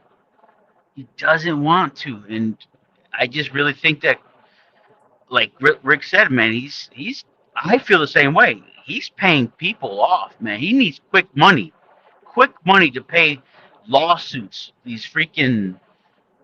I mean, he puts himself in bad places, and he just gets in trouble. And I think he needs a quick pay. Yeah, yeah. I mean, look, I like Tank, man. I'm not gonna be. I shit on Tank too, but I still like him too. You know, he's a fun fighter and shit. You know, you throw him in there with throw a little Mexican Uber driver in there, bam, he gonna get him out in fantastic fashion. You know, bam. You know, but look, bro, the way you're saying, he doesn't want to fight certain people, bro, and that's the thing. Like we just like as Tank fans, you just be like, what the fuck is he not doing? Like if Tank retires right now, like this is not even a Hall of Fame worthy But look career, bro. This is not a look what Hall of Fame worthy career, bro. look Like what my Rick dude. look what Rick said. Look what Rick said. He's basically the last guy who's basically is being loyal to Al, but none of his fights will make the amount of money that he wants and needs. He's not going to make 40 million, $50 million fighting Roach You're right because or someone like Shakur. If he fights someone like Shakur, he's probably going to want at least 25% or 30% or 40% of that purse. Tank needs somebody who wants to fight. Only wants 200,000, 300,000. No, he doesn't want to give them. He would You only know, want 40% Yeah. of the first. He wouldn't want like 70% of the 75% of the No, first. no, You want Shakur, to give him Shakur. Shakur? Yeah, I know. Yeah, That's what. yeah, yeah. That's true. Yeah, I Yeah, think he would ask for like 75% of the first. I right? think yeah. That's the true. rest Yeah. of it would Exactly. be But the like thing a about that, 40%. the the, I the, think the I think 40% would be an extremely nice offer by Tank. the thing about that Right. about the tanking, it's like yeah, you know he's fun when you put him and you see him in fights, but it's like look, bro, we seen Loma just retire. Devin Haney moved up, Teal moved up, Shakur's right there. Like they're fights that are just gone, bro. Like he could have taken these fights, but literally he didn't take none of the big fights. Like I guess people wanted to see him and Ryan, me too, but Ryan wasn't nobody, bro. Like they were both coming off two fluke fights in my eyes. You had Hector Garcia moving up a bloated fucking super featherweight, and then you had Ryan fighting Fortuna, a ballooned up fucking super featherweight. You know what I'm saying? Like, come on, man. You know, and that's why I'm like, this is trash. Like that Ryan. And then look, bro, if you look at his resume, like the people he's beaten, like Ryan, Rowley, fucking Barrios. Look at these motherfuckers is trash, bro. You got Rolly over there losing to Pacquiao. You got fucking Rolly getting knocked out by fucking Pitbull Cruz. You know, you got Pitbull Cruz losing the next fight after that. You got Ryan getting his ass beat by Rolly. You know, like his resume is kind of trash, and it's like aging like trash. I mean, I I think that Rolly has defended himself very well after that fight and after being getting beat by Pitbull. But he I got his mean ass he's beat by Pitbull. That was an ass right, beating. yeah, but I also think these guys are really uh, uh, weight putting a lot of pressure on their bodies. Dropping that weight to be in that fight. And right now being 147, I think he looks much healthier. I think he's got his strength. You know what I mean? And I think that has a lot to do with, and that's why I'm really believe that Crawford putting the weight. He keeps saying it. I keep putting. I don't have to drain myself to fight at this weight. I feel much better. My bones are feel Yeah, much better. it's My making him way muscles. too heavy. Yeah, true. That's why No, I no, feel no. like what's his I'm not. name? I I'm feel not like saying heavy. He doesn't look heavy at all. Like he's at a lot. Like I think he got up to like almost 200 or whatever, and then he's gonna go like months and months ago he had gotten up to like 198 or whatever. like there's certain fighters I would like to move up and shit. Like like leaving Boots, bro. I like Boots. Like look at Boots at 147, bro. He had the IBF belt and shit, so he had to rehydrate like 10 pounds only, right? Motherfucker looked like a fucking skeleton in the closet and shit, bro. Like you like killing yourself just to make a weight, bro. Like that's like yeah, bro. You gotta do something else. Oh shit, the fuck was that? That's why I think these look at the picture with him uh, uh, uh, training with Canelo. That guy looks huge. He looks like he's freaking at least 180, 200, 190. Yeah, Boots is he's pretty a big. I mean, I think he's like 5'10", 5'9", And around there. look at So his face. His face fucking looks big, freaking bro. Yeah, I mean, he got a swollen. fight coming up too, so that's cool. He's working with Canelo. He working on some new shit. Maybe I don't know. The thing is too about the 154-pound division that there's like Boots, the young dudes, Virgil. We got Zayas. There's a lot of young ass motherfuckers there that are running that division. Basically, we're gonna see who's gonna be the one who could run it. Who's gonna be the next Jamel Charlo within that division and unify. But to me, Boots, he's Okay, gonna this is really see. Crawford's newest mugshot, newest photo. Oh my god, you said mugshot. Sorry, his Good newest luck, photo, Come on, his newest yeah. picture. Yeah, and look at him, and look at Steven Nelson. He's supposed to be at the same weight class. Yeah, Steven Nelson, yeah, he's supposed to be a You know what I'm saying? He's supposed yeah. to be at 168 as well. Look at the difference between body structure and I don't think he's not. I think he's probably at 175 right now, 180, Yeah, it could be. He could be there right now. but 175. feeling good. Yeah, I mean that's something. See, he's gotta wait till that fight It'll night. still be his first time fighting like 3 weight classes over what he normally fights at in our And weight. that's the hard part, And bro. he'll have to get used to that and like in real timing against a fighter like Canelo, and that still won't be easy. I agree. I agree. But you think Steven Nelson and some of these guys that Crawford puts in a camp, these heavyweights, to get punched by? You think? I mean, look at. Do you think that he can't hold his weight in No, that? He look, he can't. can't. I'm not saying that. Maybe I he still can, bro. think Because look, I still think remember, Canelo like let me put it like this. When it comes to ring IQ, I don't give Bud like a higher edge than I give Canelo.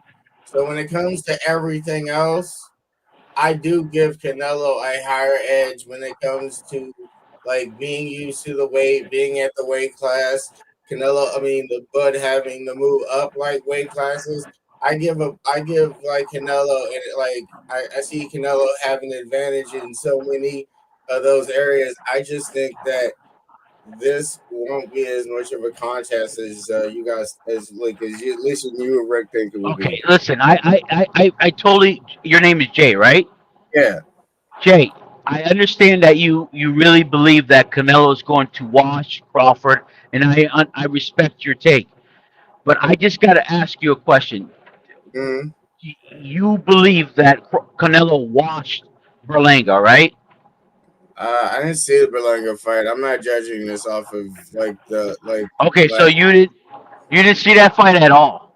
I don't think so. Did I can't really claim. I've seen Canelo fights. Don't need if I saw that one. did you see him fight Jaime Munguia? I I seen them saw all. him fight Plant. I saw him fight some I others. saw him fight Mungia and Berlanga. Yeah. Like I saw him fight Cato Plant. I saw him fight Charlo. Like I saw him fight those fights. You saw him fight Charlo, right? Yeah. Okay, when when when Canelo was fighting Charlo, I believe he knocked him down on the sixth round or seventh round. Okay, I did see the fight. I don't remember the fight like round by round. I didn't watch it Oh, like okay, all right. Again, if you're just going by Canelo's weight and you don't really watch him fight, then what's the point of how you just going by I'm, bigger I'm guy? I'm mainly going by what I saw with the Bud and Madrimov fight, and So you're I okay. also like I've seen enough fights to know Canelo's like technical boxing prowess or whatever. Like I've watched past fights. Like I've seen fight. Well, I don't remember who they were against, but like I have watched past fights, just not the ones you named of Canelo. and it's not You like watched Triple G? I've watched You them watched fight. the first? You watched the first Triple G fight? Uh, yeah, I believe I watched the like I don't know if I watched it all the way through. I watched the first and the second one. It was like So you're saying you basically watch highlights, right? it Yeah, I seen him all. probably. I mean, I don't know if they had. You just watch highlights, bro. For fairness, I watch it on YouTube because I don't have like access to fights to watch them live and shit, or like things to watch them live on. I don't have the zone to go back and watch fights and shit. So whatever. No, you can watch it on YouTube, no doubt. I mean, Yeah, they got them on. They got the full fights on YouTube. like a lot of times on YouTube, it's just highlights. So if you're asking me a lot of times if I'm watching highlights, yeah, but Yeah, you just watching highlights. All right. whatever fights like they have, I'll watch those fights or whatever, like the full ones. So what's your main sport that you watch? That I mainly watch football. Are you just watching soccer? Football. I'm American. Why would I watch soccer? Hey, I'm just asking a question. So you're a football guy, right? Yes. Did you play football? No, was never good. I was never good enough at sports to get picked for anything like at school or anything. And plus, All right, let me. when I went to my sophomore year, that school didn't have a football team. All right, so For the basketball team. I got you. I got you. So most of the time, like when I played football in high school and I trained my son in football, I would train him and I would give him somebody who's who's basically I was a freshman. I went against seniors. You know what I mean? Or if I was in college, I was a freshman. I would go against somebody, who was a little better. And the reason why is to learn better technique, have better stamina, have a more of how you say it, to be more um stronger, to see if I can get stronger, to see if I can get better IQ on beating someone who is stronger than me. Also in wrestling, if you face somebody if you're a heavyweight, heavyweight goes to 215. Sometimes heavyweight can go up from 215 all the way to 285 to 300. So anyone in that weight class you would go against, and most of the time it's not the strongest person who wins. It's the one who has the IQ and understanding how to use the opponent's weight against them.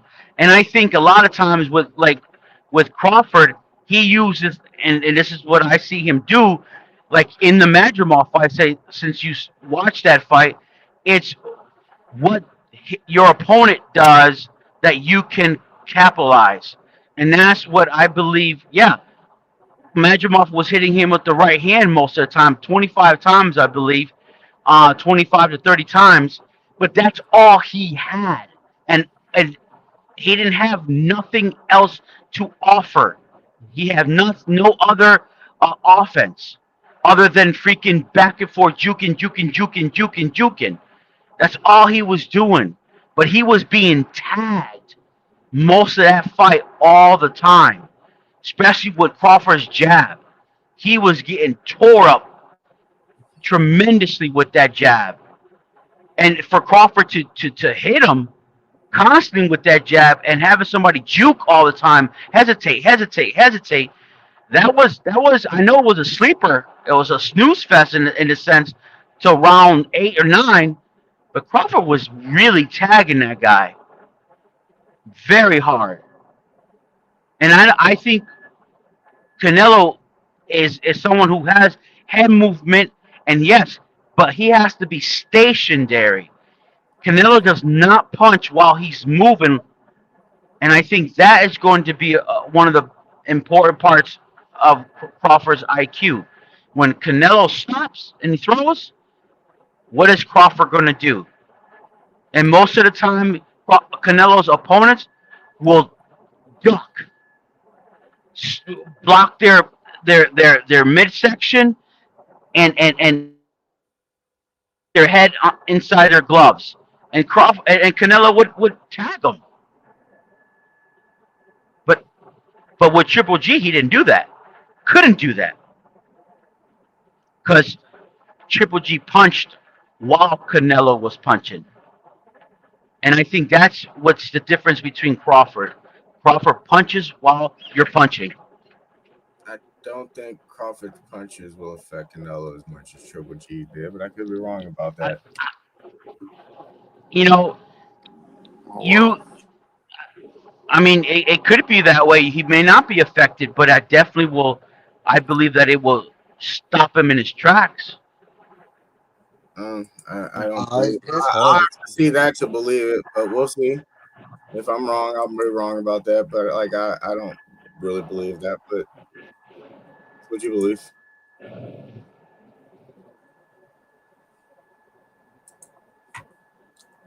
That's a hard fight. You know, I don't think Bud can stop him in his tracks. You know, because Canelo, we seen Mel couldn't do the same. You know, I feel like it's gonna be another Jamal Charlo fight.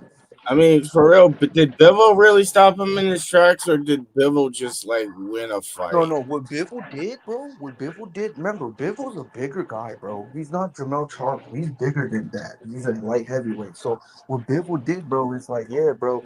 He was moving. He was pushing Canelo back, bro. The Canelo was moving back to the ropes, trying to dodge and shit. He did that sometimes, but he was getting frustrated because Bivol's a counterpuncher too. But at the same time, Bivol got like good feet movement, bro. Like he got good, like he got so like Bivol really got good defense too, bro. A lot of people just sleep on his defense too, bro. Like he really got good defense, and the way he was just pushing Canelo back, that's how Bud needs to do. But Bud isn't big enough to do that. He don't have the power to do that. And it's not like Bivol's a strong puncher and shit. He's just a bigger dude. Start just pushing Canelo back like that, you know. And the way he did it, you know, the way he was boxing Canelo. That's what I gotta see Bud do. He could do something like that, but I'm just saying, bro, he's two-way divisions coming up. The power's not gonna really be there, you know, to affect Canelo, if anything, you know, like it really ain't gonna stop him. Man, it's more likely Canelo's gonna stop him in his tracks and just Bud is gonna be on his back foot most of the time, like Charlo did.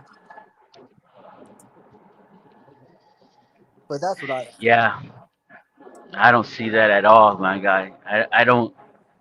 I know that Crawford would probably go back a little bit, but to go forward again, he did it with Porter. He dropped step two. You know, he dropped back 2 steps to punch All Porter people, right in a freaking. all people within his weight class, like all the people like you're talking about that he beat the shit out of, and like really good examples of.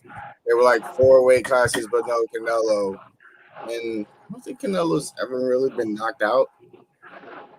Yeah, he's never even been dropped. That's the thing. Canelo got a sturdy chin, bro. Like he's got a granite chin. He got a big L. He got a big freaking head too. Yeah, and it's like to me too. People like him and Triple G, and you know some other people got like shit. Like they can't be dropped, bro. It's just they're that type of people and shit, you know. And it's just to me, that's what I'm saying. I don't think Bud is gonna stop him. At the same time, I don't think Canelo's gonna stop Bud. You know, this is going 12 rounds, but it's just hard to see how Bud is gonna win. Like you could see a victory path for him, but it's just hard because he's just fighting. He's you know he's not fighting a Madrimov. He's not fighting a Sean Porter or a Errol Spence. He's fighting a Canelo Alvarez. You know, people like Sean Porter try to say Canelo's like a B-level fighter. Shit, like what the fuck, Sean? Don't get Canelo confused with yourself. You know, this is an elite level fighter, and to me, Buzz never had that elite kind of fighter. I mean, people say Spence, you can give it to Spence, but I never really The thought. problem with Spence is Bud disqualified Spence himself. Well, yeah, oh yeah, that's his fault. Yeah, that's true. I didn't do that. I would have countered Spence. I would have said, "Hey, what Everybody was about counting. Spence?" But it was Bud that said that. Yeah, see, man, and I mean, I like Bud, bro. I like Bud. I really thought he should have just stick at 154. Maybe you know stick at 147 or something. I don't know. He still had fights to do and shit like that, but for him to be moving up 2 weight classes fighting Canelo, that's just damn, bro. That's that's like moving mountains, basically, bro. It's kind of hard. I mean, it's a position that he put himself in. It's a position that he believed that he can um, um, overcome. I mean, again, this had to be mental first. He had to believe it in his mind. He had to believe it in his spirit. He had to believe it in his heart. You know what I mean? So it's not just let me. He didn't say let me believe it because I can get the money. He didn't I say let mean, me believe it. I mean, I believe he believed it just for that reason. Or I believe he's like, oh, wait, it doesn't matter if I actually think I can do this. This is actually too big of a paycheck to pass up. And Canelo said the same thing. no. If you saw the Charlo fight, you see two different muscular bodies who went up two weight classes. You will, if you look at the Charlo body, that's a person who looked at the bag and said, "I'm moving up two weight classes." Look at Crawford's body. Why do That's you not a person. That's never not a body that says, "I'm moving up two weight classes for." that troubling fight with Madrimov? Because he didn't want anything else to screw up this fight. He knew if he had another fight at that same weight class or at a higher weight class and then didn't look good, it would have put this fight in jeopardy. So he just stayed at home and waited for this fight. He picked this fight for a money grab. Quit kidding yourself. My guy, do you prepare yourself for anything? If you go, if you look for a job, if you go look for a job, do you just hope to go out and get a job? You prepare yourself, man. I don't care what your rebuttal is. He is doing this for a money grab. I don't care. He's going to get paid, but he's not just doing it for money. He's going to get paid, my God. But he's prepared himself. Doing this for the money and only for the money. No, I'm sorry. That's sorry. what Tank is doing it. That's what Tank's doing it. Tank is doing that. Tank is going for the money. He's not preparing himself. He's not going in training. He's not doing none of that. This guy's going to training. This guy's going to training, bro. Because he's going for his last fight. Despite what you think, there's two different mindsets. Yeah, exactly. Go to bed, man. Go to bed. This will be Go to bed. This is too much for you. Go watch some more highlights. Go watch some more highlights, my guy. This will be his last fight. Go watch some more highlights. Watch some Bud highlights because after this one he won't have it anymore. No. I'm sorry, bro. After September, we go watch fights. We go watch fights. We go watch fights. We pay to go see fights. Netflix, so I can watch that one. After September 13th, he'll be retired. Do you got Netflix? We go smoke on that Super Bud. Yes, I do. You got Netflix? You got that? Yeah, I do. All right, go watch the Tyson fight. Nah, I watched the Amanda Serrano fight before it, though. I didn't really want to. This ain't no damn clown fight. This is why would Rick Glazer come on here and say, bro, I'm putting my money on Crawford and his wife as well. Rick Glazer, and then she talked about the Tank fight. Then he talked about the Tank fight, and that's a clown show. It's an exhibition, bro. Come on, man. Rick Glazer's the guy that said that Mel is gonna be Canelo. He said Jermell Charlo is gonna be Canelo. Clearly, it didn't happen. So Rick Glazer, no, he didn't. Don't know. Yes, he did, bro. He was picking. He was telling. He said Jermell Charlo. He said Jermell Charlo, bro. Like, yeah, bro. Like, it's crazy, bro. Jermell Charlo, like he picked him. But look, bro. Look what happened, bro. So he wanted him to win. He wanted him to win. But he knew he ain't gonna win. But I mean, bro, this is what I'm saying, bro. It's gonna be like Jermell Charlo all over again, bro. Sorry, I don't see that. That's what I see. Yeah, bro. Back foot Bud. He's gonna be on that back foot, bro. He's gonna be back foot Bud all night. We'll see. We'll see. Make sure you come on September. I don't know if he's gonna be on that. It's gonna be. Is he gonna be live on that day? You'll be on. He'll probably even watching the fight live streaming I mean, not live stream, but like probably a party watcher. If not, he'll be on after if anything. Rick said he would be at the fight.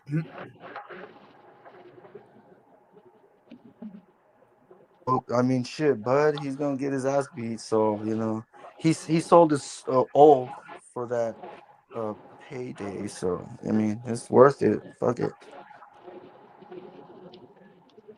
At least he ain't getting knocked out. You know, it's not like a prime Canelo, bro. It's a Canelo that had a hand surgery.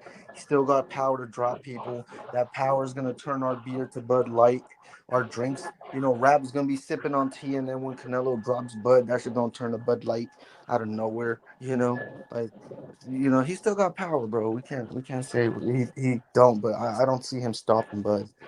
Just like people saying Bud's gonna stop Canelo, like, yeah, bro, stop it. I don't see that happening.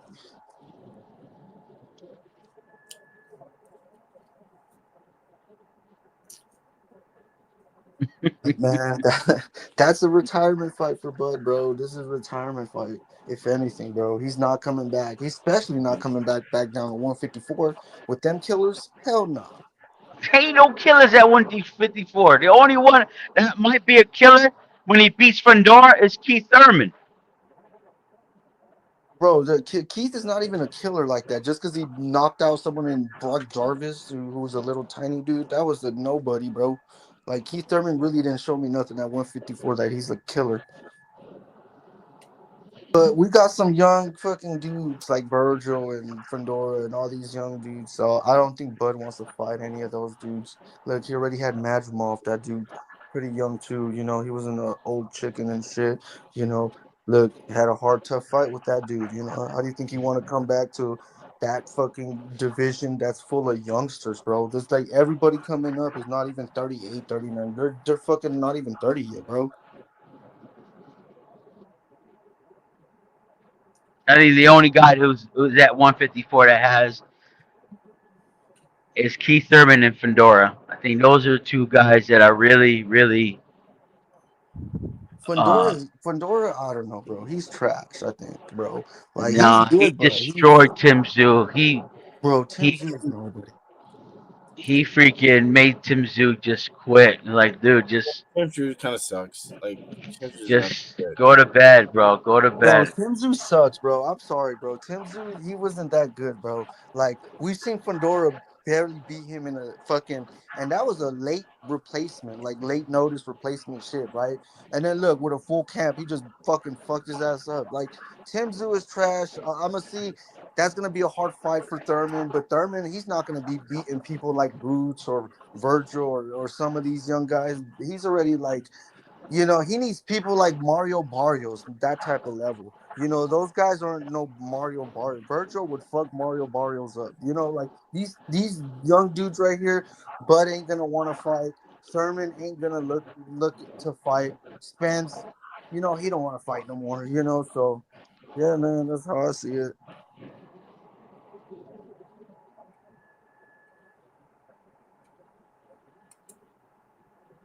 And then too, bro, I don't even think Crawford, if he does win, I mean, if he does win or lose, like let's say that. Let's say if he wins, bro, what's he gonna stay up at 168 or come back down to 154? You know, like what's his move? He's gonna stay there at 168 or like, you know, because most of the people are saying he probably retire after this fight. Win, lose, or draw, he'll just retire. I Yeah, mean, if he wins, I mean, it's obviously his choice. But if he lose, I, it's obvious his choice as well. But I mean, what's Canelo doing? Canelo's doing the same thing. No, He's he's just got. picking and I choosing believe. whoever nah, he wants. he signed I a believe he's 4 got another deal. 3 or 4 fights Yeah, he lined up signed like after this. So I yeah, he just understand that, did. but his Yeah, three he or four just did that fights are one going to fight. be his 3 or 4 fights are going to be what? Look, he got what? Look, he already beat what's his name? Skull. So that was one dude, right? Skull was one dude, and then he got Bud. So then after that, he got 2 more fights Two lined more up. fights. Yep. Look, they're like look, people are Turkey's trying to maybe line up Shiraz. I don't want to see that. Then he's talking about the winner of Conor Ben rematch of Chris Eubanks. I don't want to see that. You know, so we don't know, but there's still people there. Pacheco's young, up and coming dude. He's And Ben's there. Billy's there There's too. and Billy. And Yeah, Lester's and there Billy. too. Yeah, there's him. You know, so there's still a lot of fights. You know, at 168, bro. Like, wait, there's I would kind of be interested if that fight you said is meant like Conor Ben was the winner, and then when we got to see Canelo versus Conor Ben, Bro, I'm mad, bro. I don't even want to see that rematch, bro. I want Conor Ben to get his ass down. He's ranked #1 in the WBC, I believe, bro. Get his ass down. Go with Mario Barrios, bro. Go become a champion, bro. Go become a champion, bro. Go with Mario Barrios' ass or Roly or someone, bro. Like, you got the easiest division right now. I think Mario Barrios is probably gonna. He's not taking a rematch with what's his name again? Manny. Pacquiao? Yeah. I mean, No, If that Mario was horrible. ain't fighting Rolly, if he ain't fighting Rolly, then I need Conor Ben to drain his debt. Unless Conor Ben want to go in that 154-pound division, hey, it fits him, bro. He's not even. He's about to be 30 years old, I believe, right? So, he's another young dude in that division that could be there. I would like to see that instead if he ain't going down, because I don't want to see him at 160 anymore, bro. That's him jumping 2 weight classes, bro. Legit. Did we not forget? No, I like the fight with him and what's his name though. Oh, Chris Eubanks? Oh, Yes. bro, but that motherfuckers was scrapping. There was no Tom and Jerry ruckus right there, bro. We just had a scrap, bro. Like, and that was the UK shit. That's The the kind of UK fight I fans, like. they be going crazy, bro. I They be mean, going my crazy, bro. favorite UFC fight is Forrest Griffin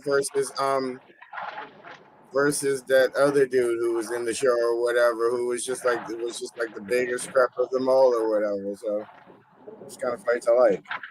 Oh yeah. I mean, look, bro. I mean, I would like to yeah. Don't get me wrong. That fight Stephen Bonner. That fight between Forrest Griffin and Stephen Bonner. That was my Oh favorite. yeah. Oh yeah, that was a fight. Yeah, like see, that was that. Yeah, you could say that. Yeah, that was that type of fight. But I don't want to see him fight. Like, bro, let go back down, bro. You shouldn't be up there, bro. You really jumped My up. only problem is I remember what happened to Roy when he went back down. Yeah, that's what I'm saying. If he's not So going that, like maybe now go to that you're staying 154, up bro. there and you're probably gonna have a rematch with Eubanks or whatever, you should probably just stay up there. I mean, look, bro. If I was him, I would probably go back down I to agree, man. You should just stay up 147 there. I mean, or is it going to be at 155. 160 again, right? Yeah, it's The gonna be at weight class 160. will still be the same. I believe the Yeah, contract I mean, the he should rematch stay period up there. for the Ain't weight class. nobody up there on 160. I wouldn't, I wouldn't mind seeing Conor Ben against, oh my gosh, what's his name? Troy Isley. That would be a banger fight. Troy Isley against Conor Ben. That'd be good.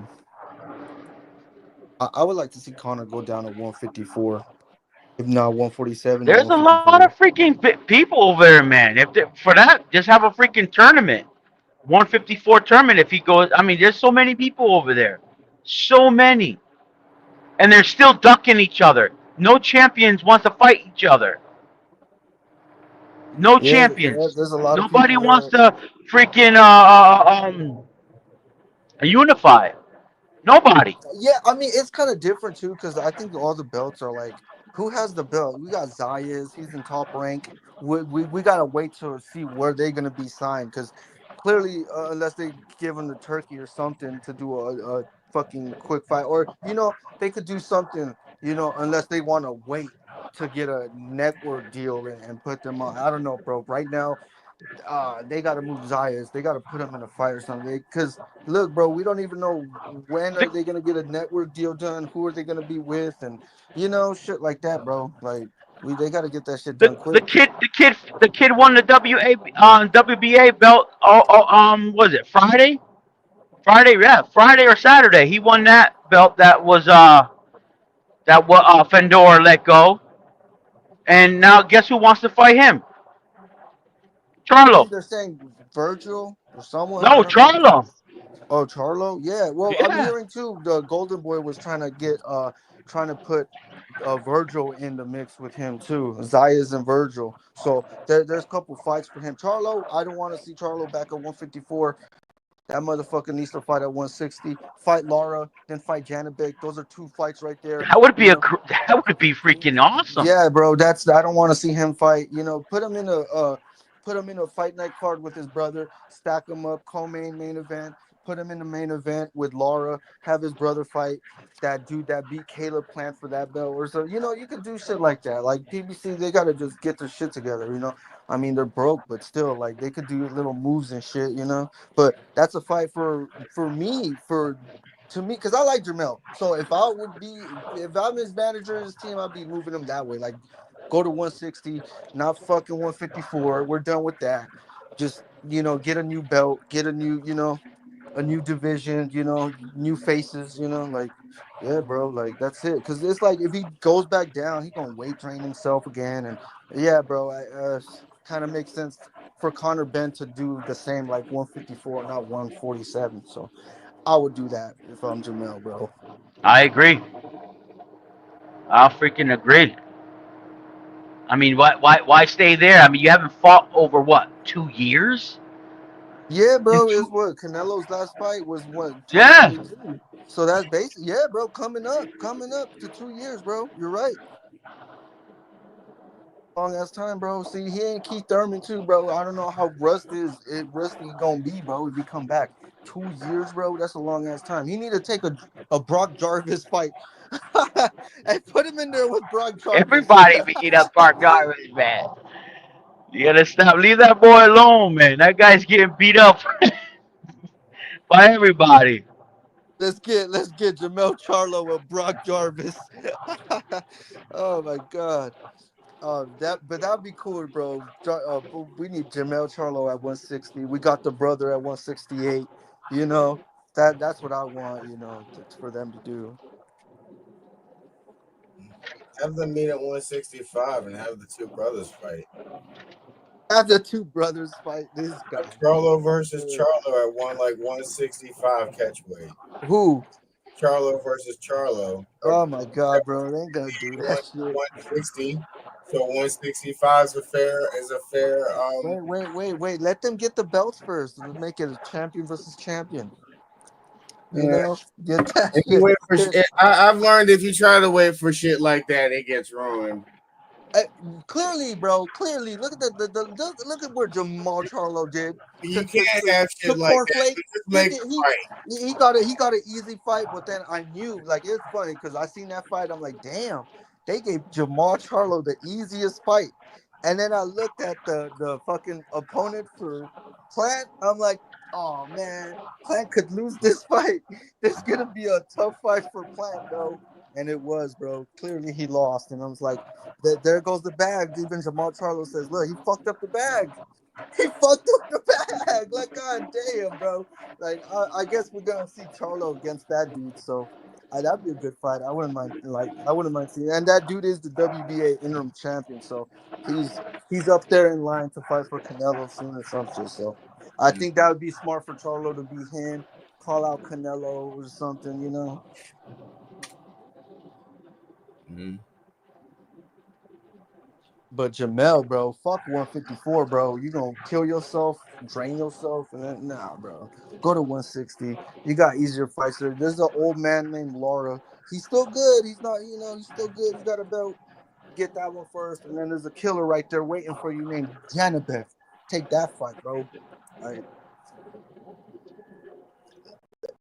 Shit, that'd be a good fucking 2 back-to-back fights, comeback coming up and shit. If he does that, damn, bro. But hey, that'd be a lot of smoke to deal with Janabek, bro. That motherfucker, he's a beast, bro. I'm not gonna lie.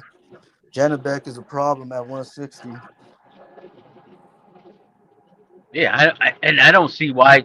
I mean, I don't know if you know much about Troy Isley. I don't know why they don't give him that fight. Or what's his name there as well? For who? For 160. Laura? For Laura? No, Or the one Janabek? that, yeah, for Janabek, but also what's his name there? The one that beat Shiraz at well, they call it a draw, but I forgot his name. I know you're talking about.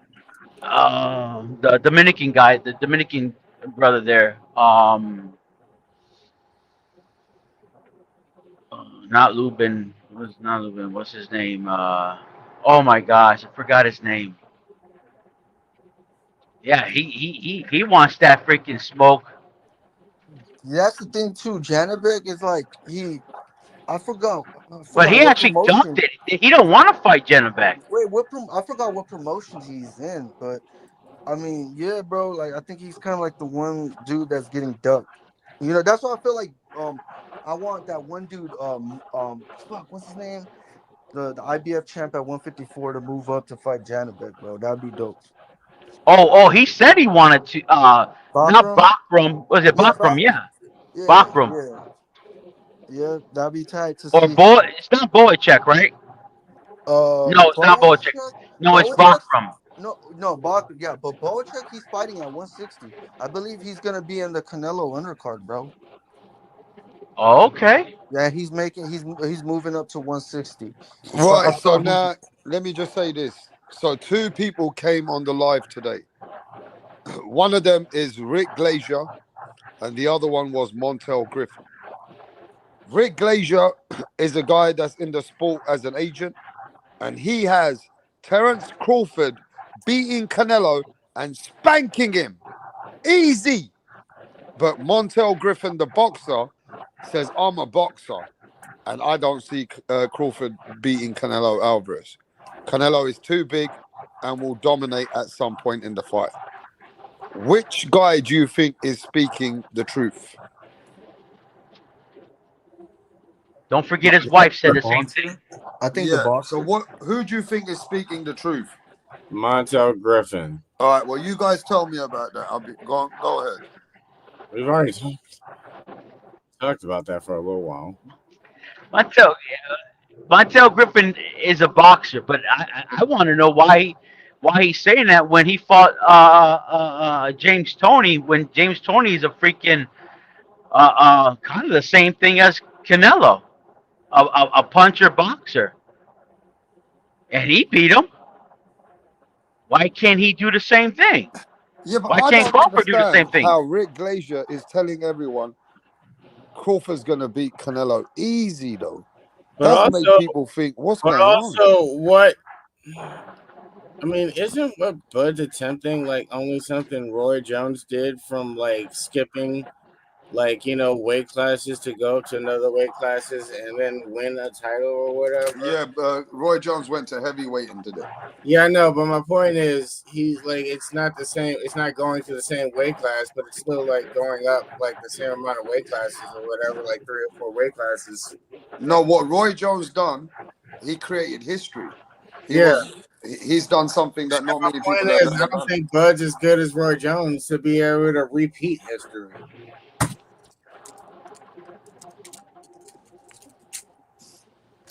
Yeah. I think Rick Glazier is right. I think Rick Glazier sees something that, I mean, he's been in the damn game for so long. He sees boxers. He sees what not only talent, but he sees a heart. He sees dedication. He sees a lot of those things. I mean, he's actually, I don't know if he's ever a matchmake, but he you know, do you know what fight did he matchmake? Do you know? He made Roy Jones versus Joe Calzaghe. He was one of the matchmakers in that. He was the matchmaker. He knows. He sees what he sees those things. And I'm not saying that he's picked every damn fight right, or you know, he knows all things. I'm just saying that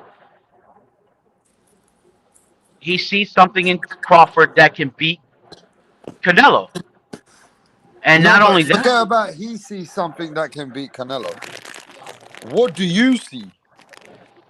I already said it 1,000 times already. I just came here. He's faster, strong. He's faster. He's more intelligent, and he studies Canelo. Studies him. He studies him, and Crawford's a guy who studies.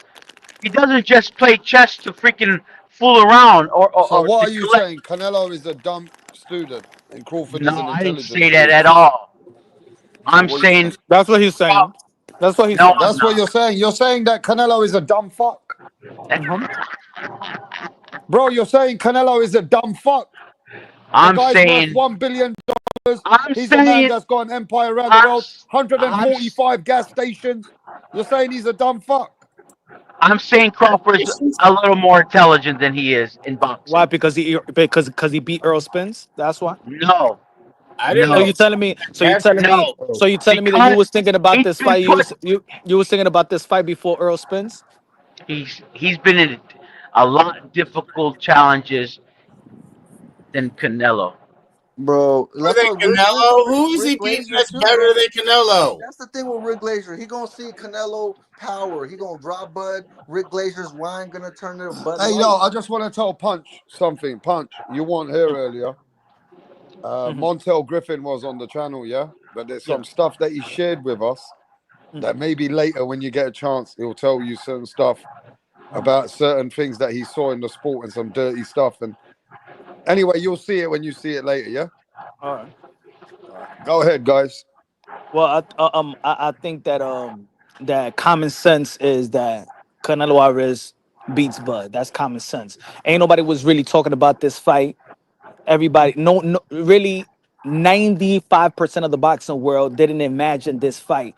The only reason anybody see this fight as being a good fight or being close is because the way that Bud Crawford beat Earl Spence. So I want to ask Sha, how great was Earl Spence? Because if that's the fight that got Bud Crawford into this fight, how great was Earl Spence then? Hey, somehow great because remember they were talking about Earl Spence was gonna move up to fight Canelo. There was talks before that. So we're talking. So Earl Spence, we're talking that Earl Spence, the level of Sugar Ray Leonard of welterweights. Yes, that's what we were That's talking. the thing. I don't know. He was Hey, great for Punch, his can I say not. something? I'm on your side with the Canelo's going to win this fight, but what you just asked is he on the level of like the best welterweight ever in the history of the game? Yeah, because it has to be because there is no other win that got people thinking that he could fight Canelo or even beat Canelo before Earl Spence. So it has to be the Earl Spence fight, right? I mean, Yeah, it has to be even All that. right, then. But Then the question is, you're so how asking really us. great was Earl Canelo Spence? didn't beat Was? nobody in '68 either. Canelo didn't beat nobody in Bro, he '68. Who's he the beat hardest all the fight that he had in champions. All '68? right, but don't go away from the question. Answer it first. Smoke. So It's free Earl Spence smoke. This was guy's free really smoke. so Earl Spence was really greater than what people even gave him credit for. He's not just a pound for pound fighter. He's a great all-time great welterweight. One of the greatest ever, right? At 147, he was Fighter, being fighter. he was being taught and spoken as one of the great 147s. Yes, How about fighter I ever? don't think Bud is in the category not fighter ever. Can't of say Sugar Ray. ever. I'm sorry, I can't put Bud in that same category that he said of like Sugar Ray Leonard. So what truly created this Bud and Canelo if it wasn't no Bud and Canelo before Earl Yeah, I think Spence? he's like the best of like maybe this era of like maybe the last 5, 6, 7 years, something like Just the that. way, just the way he beat Errol Earl Spence. Spence. All Of right, so it's the course. Earl Spence victory. So Earl Spence has to be greater than great. That what the I don't think he got his just due because if that win got you thinking that Bud beats Canelo because of that win, that Earl Spence must have been pound. He should have been pound for pound number one at the time he beat him. Well, they were giving him pound for pound even Number without one. moving up weight classes. So they were still giving him the pound for pound number one without even moving weight classes. So you know See, that people were doing it. I could understand if Bud beat Earl, right? And then he went to 154 and beat Charlo, right? And probably then go to 160 and beat Charlo or even Triple G, right? Then he goes to 160, beats Triple G. And now I'm like, if you tell me Bud versus Canelo, I'd be like, shit, I probably got Bud on this one. That's common sense to me. Common sense don't tell me that you beat Earl Spence and now you ready for Canelo Alvarez at 168. That's not common sense to me. Yeah, but you're looking at it. You're looking at it how routinely things would be. You're looking at how Mhm. someone is. You don't see someone who has a dedication or heart to do those things. You didn't see how I believe Crawford went in a 2 week notice to fight someone for the championship right away, and he beat him. You don't see any of those Give us challenges names. with Give us a win. Give me more wins to tell me. Yeah. He's gonna beat Canelo Alvarez. Give me more wins. What are the wins? Because even with Sugar Ray oh, Leonard, because even with Sugar, he no, doesn't no, no, have no, a no, no. loss. Give us wins. Give it because there's wins that make your legacy the legacy. Like if Sugar Ray Leonard beat Duran, Sugar Ray Leonard beat Hearn, right? But Then he then, lost then if you as and then well if to you Durant. match him up with He Hagler, you'd be lost like, as well maybe to Durant. okay, but then he beat Sugar the Ray lost to Durant as well. but he He got beat him. the win back. He got the win back. He made him quit. He's like literally Yeah, the only but one how? of the He under. was. All right, but he made him quit though. But He He made him made him quit. quit because Durant didn't even know he was supposed to fight him. It was how it was played out. Come on, man. I understand, Don't but give look Durant at the that wins that he way. got. Look at the wins that he got Tone deaf, you're leading talking to to. a Look at the disingenuous wins that person. he got leading to Hagler. Give me the wins that could lead me to Canelo, because even Pacquiao, to get that Mayweather fight, he had to outperform Mayweather, and the more that he wins, and the more we believing in this fight. Is the process of getting that Mayweather fight. Is the process of No, Mayweather of getting the Oscar de la you Hoya want fight. an Is original the process. You want an exactly, original give us the process. process. Let's talk But you boxing. Let's can't talk do that with some. realistic. You It, can't. bo- You can't do boxing that have when a somebody has box. has That's the has only a way we vision. could talk. We're the No. hardcore boxing fans. We're not casuals. So Wait, boxing has a prestige. It's highly boxing is the most documented sport in American history. The most documented sport. So we know boxing. So give me bro. the progression If it like was every like other that, great fighter. if it was like that, then AJ should have been beat freaking AJ is heavyweight. AJ is Listen, but heavyweight. AJ should have beat Andy Ruiz because he was just a step in. He shouldn't have lost to That's him. not And he doing would the have. impossible, But what? bro. Talk to me Bro, about doing the what Ruiz did impossible. was the impossible. Tell me the impossible. Tell me the impossible. The You're talking about a impossible. heavyweight. He can't go The down. He can't go up. impossible is how Crawford has gone to every challenge and beat them. Every Ooh! chip. Who? He said The Victor champions. Post How Ricky many Burns. champions? This He dude How said don't many respect Ricky Terrence Crawford's Burns. process to Bro, get to where he is here. If he He don't Rick, said respect how he Ricky got here, how Burns. you Said gonna Victor expect him to take Postal that? to every All he Canelo gonna do is champion. Alvarez throw shade face. on, He went say to his resume freaking. is trash and He his got said the He two Ricky undisputed Burns, two bruh. different he weight went He classes, to but said his Ricky resume is Horns. trash. Burns. And He Listening to went this to Ricky guy is like Horns. the Burns. oxygen. He Before went I'm to done. Let me Horns. cook it He and give went me a to few Horn minutes. and beat him. He said Beat Victor him. Post Ricky Burns, bruh, to Canelo Alvarez He face. went to Horn and beat him Let after them Horn both have beat it. All right, there you Pacquiao. go. Bro, every challenge, man. Jeff He has Horn got won. you. Okay, Jeff Horn got you Canelo. It's part of it. It's part of it, man. And please, man. It's part of it, Stop bro. it. Terrence Stop. Crawford You're is the embarrassing underdog story. yourself. He wasn't supposed to be in this position. He wasn't supposed to be Exactly. here. He's the Who? underdog. He Every wasn't supposed to single Who? be here. From one. the beginning of his What career, he was not the underdog? guy considered to be the one or to be one of those ones. Who? He is Every his single career is one. the underdog story. Period. Who? Terrence Who? Crawford's career is an underdog story. He wasn't projected to be what he became. He's an underdog story. Exactly. Okay. Was Canelo Alvarez projected to be who he became? When he fought Mayweather, he was Was already going Canelo to be. Alvarez When he, projected when to he be fought what he Mayweather, became? he was already Yes. looked at to be the next god. He was Canelo Alvarez already on wasn't his way to projected be to be who crowned. he became. Bro, I can already tell Yes. the position you're coming from is going to be nothing but a bunch of disingenuous arguments. That's No, that's why I don't even you like just talking to brought your up jackass. because you just brought up something that you could say to a lot of fighters. To a lot But of it's fighters. true. You made a point. You try to make a point, but it's not a point. Yes, it That is is a true. point. He didn't come, bro. He got his name from being a fill-in. That's how he first got his name. Exactly. A feeling, No, bro. no, no. He got no, He no. He, beat the he odds. He was wasn't traveling supposed to around the be world. here. He was traveling around the world with the likes of Demetrius Andre and Gary Russell and all those dudes. He was going to Russia. He was in the Ukraine tournament. Man, you wasn't following Terrence Bud Crawford. Terrence Crawford was what was going around Just the because he was world doing with that these don't mean he guys. was looked at as going to be one of those ones or one of the people that's going to go to another level in the sport of boxing. He Bro, wasn't. how many people are in those levels? You could say that about lot of guys. Yes, not I can everybody is understand not people coming everybody out. is an Chris Olympian. Goldberg was a fighter that people thought was going to be bigger than what he became. So, like I said, there's people that gets a tag, to get a little push, or he looked at it a certain way. They don't live up to that. They do something, live up to it. Then you got some people that don't are not considered to be that guy, and then eventually they end up working their way into it. Everybody starts at a different point. But the truth be told, looking like Ryan Garcia, he didn't earn all the things that he's getting into to the level that he's Wait, wait, wait, wait. What do you mean he didn't earn? Because last time I checked, Ryan Garcia is a 14-time national boxing, champion, Yeah, but nigga. what has he done in his professional career to get to be fighting And, Rolly? and as a pro, he's always been a star. He got some notable wins, and he beat the shit out of Devin Haney. Bro, Tito Trinidad didn't come into this that they thought he was gonna be all of that. Cotto didn't come to be all of that. You're saying something that you could say about a lot of fighters, Yeah, bro. That's what I'm everybody saying. has to start from scratch, And bro. it's okay to say that about a lot of fighters. What do you? Yeah, but you But could don't also act say like, that about but don't, Canelo.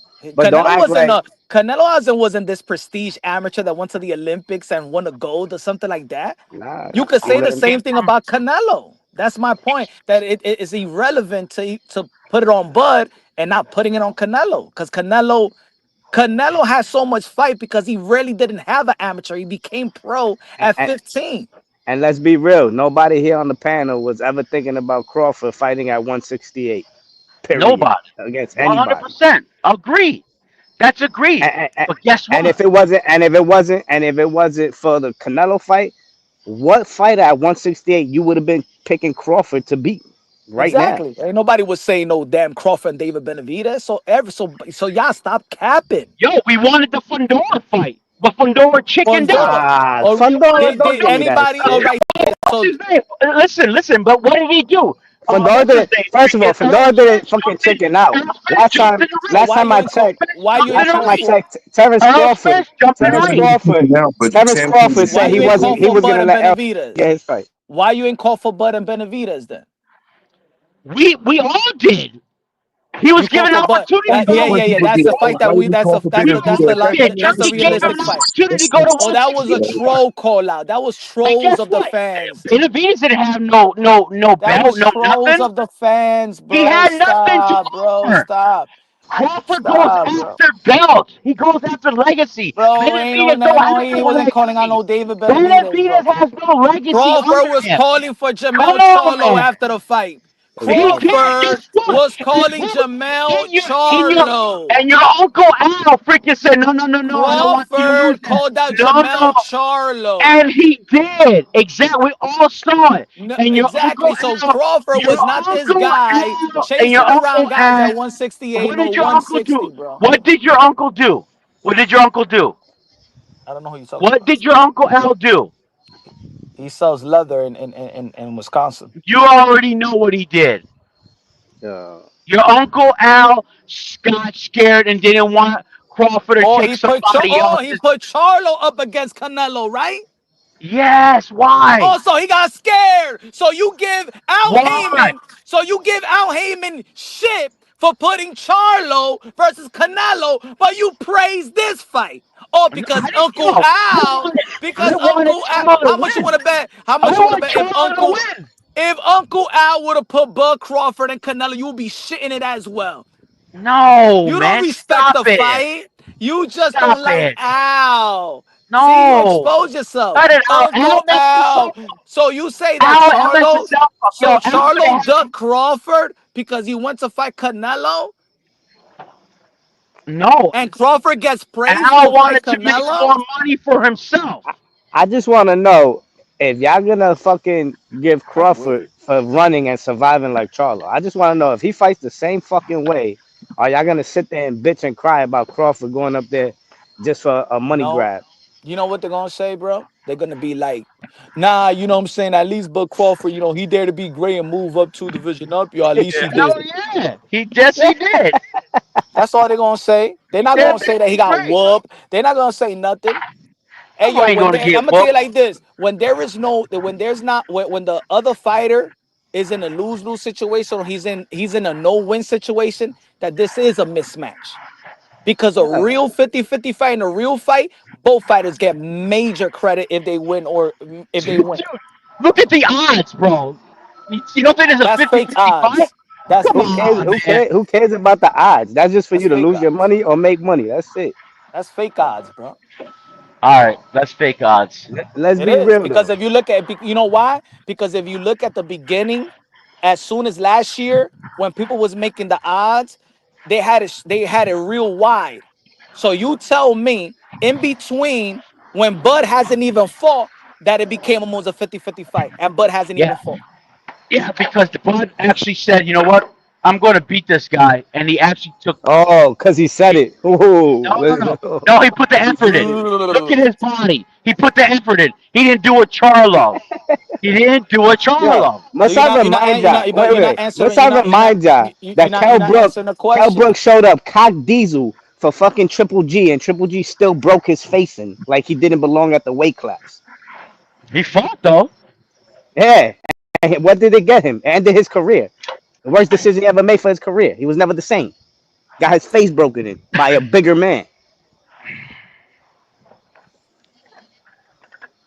Stop I thinking that understand. you're I gonna understand see boxing is slow right the now. killer Crawford, because this killer Crawford ain't gonna exist on fight night come He wasn't September even kill at 13th. one. He wasn't even a kill at 154, Crawford is Come bro. on, built bro. for this, bro. He's an underdog, What man. makes him built for it? What makes him built for 168? Tell me one That he fight beat that you Earl could tell me. His Spence. mind, bro. His mind. That he beat Come Earl on, his Spence. mind, He beat his mind. every freaking body that has been an underdog. You Who he guys fought? don't He's Who understand he that. fought? so Who he when No, was fought? he he? beat So let me Spence. ask you a question. Was he the underdog versus Earl Spence? Hell yeah. No, he wasn't. You're lying. You're lying. Bro, You're come lying. on, man. You're a liar, bro. Not by the Why you books, right? lying? Why It are was you still lying? it was close though. Why are you lying?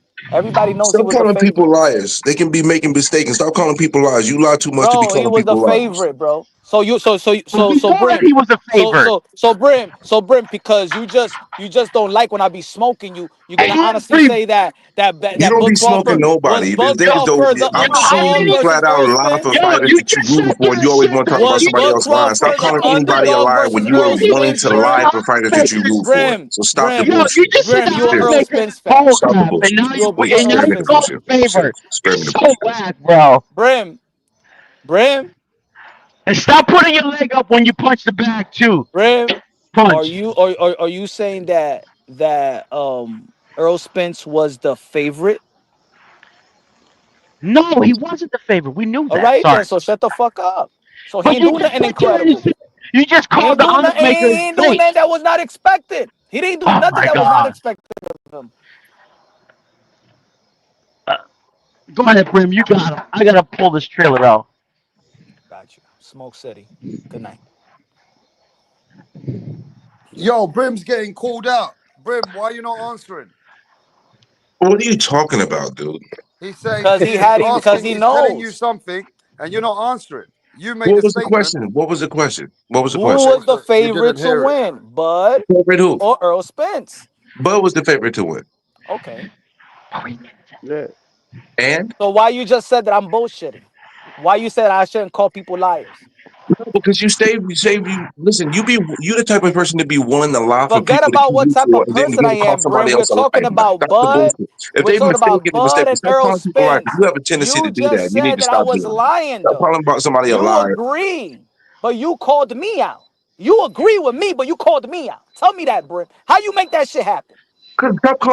Stop calling people liars Because when they lying, you're the bro. first one to lie for It's a something. lying. It's a No, he could be lying. They mistaken. No, lying. listen, You he just could be still mad mistaken. because Stop I calling them a liar. expose you. If somebody's You're incorrect lying or something, don't because mean they're you're mad lying. that I No, it expose does you. not You a mean they're lying. fake That means Bud they're Crawford fan. incorrect. You a Stop calling Earl people liars Spence when you're the fan. first to lie for somebody. You a Earl You can be Spence fan mistaken. You can be because I mistaken, caught but stop you calling people lying liars when you're the because first I to willing to expose lie. your You're fake willing to ass. lie I intentionally. expose He was your I mistaken. That's a expose your difference between being fraud. mistaken You and are flat a out lying. There's a fraud. difference You between the was two. going for Earl Spence. He got his ass whooped, and then you became a Bud fan. You fraud.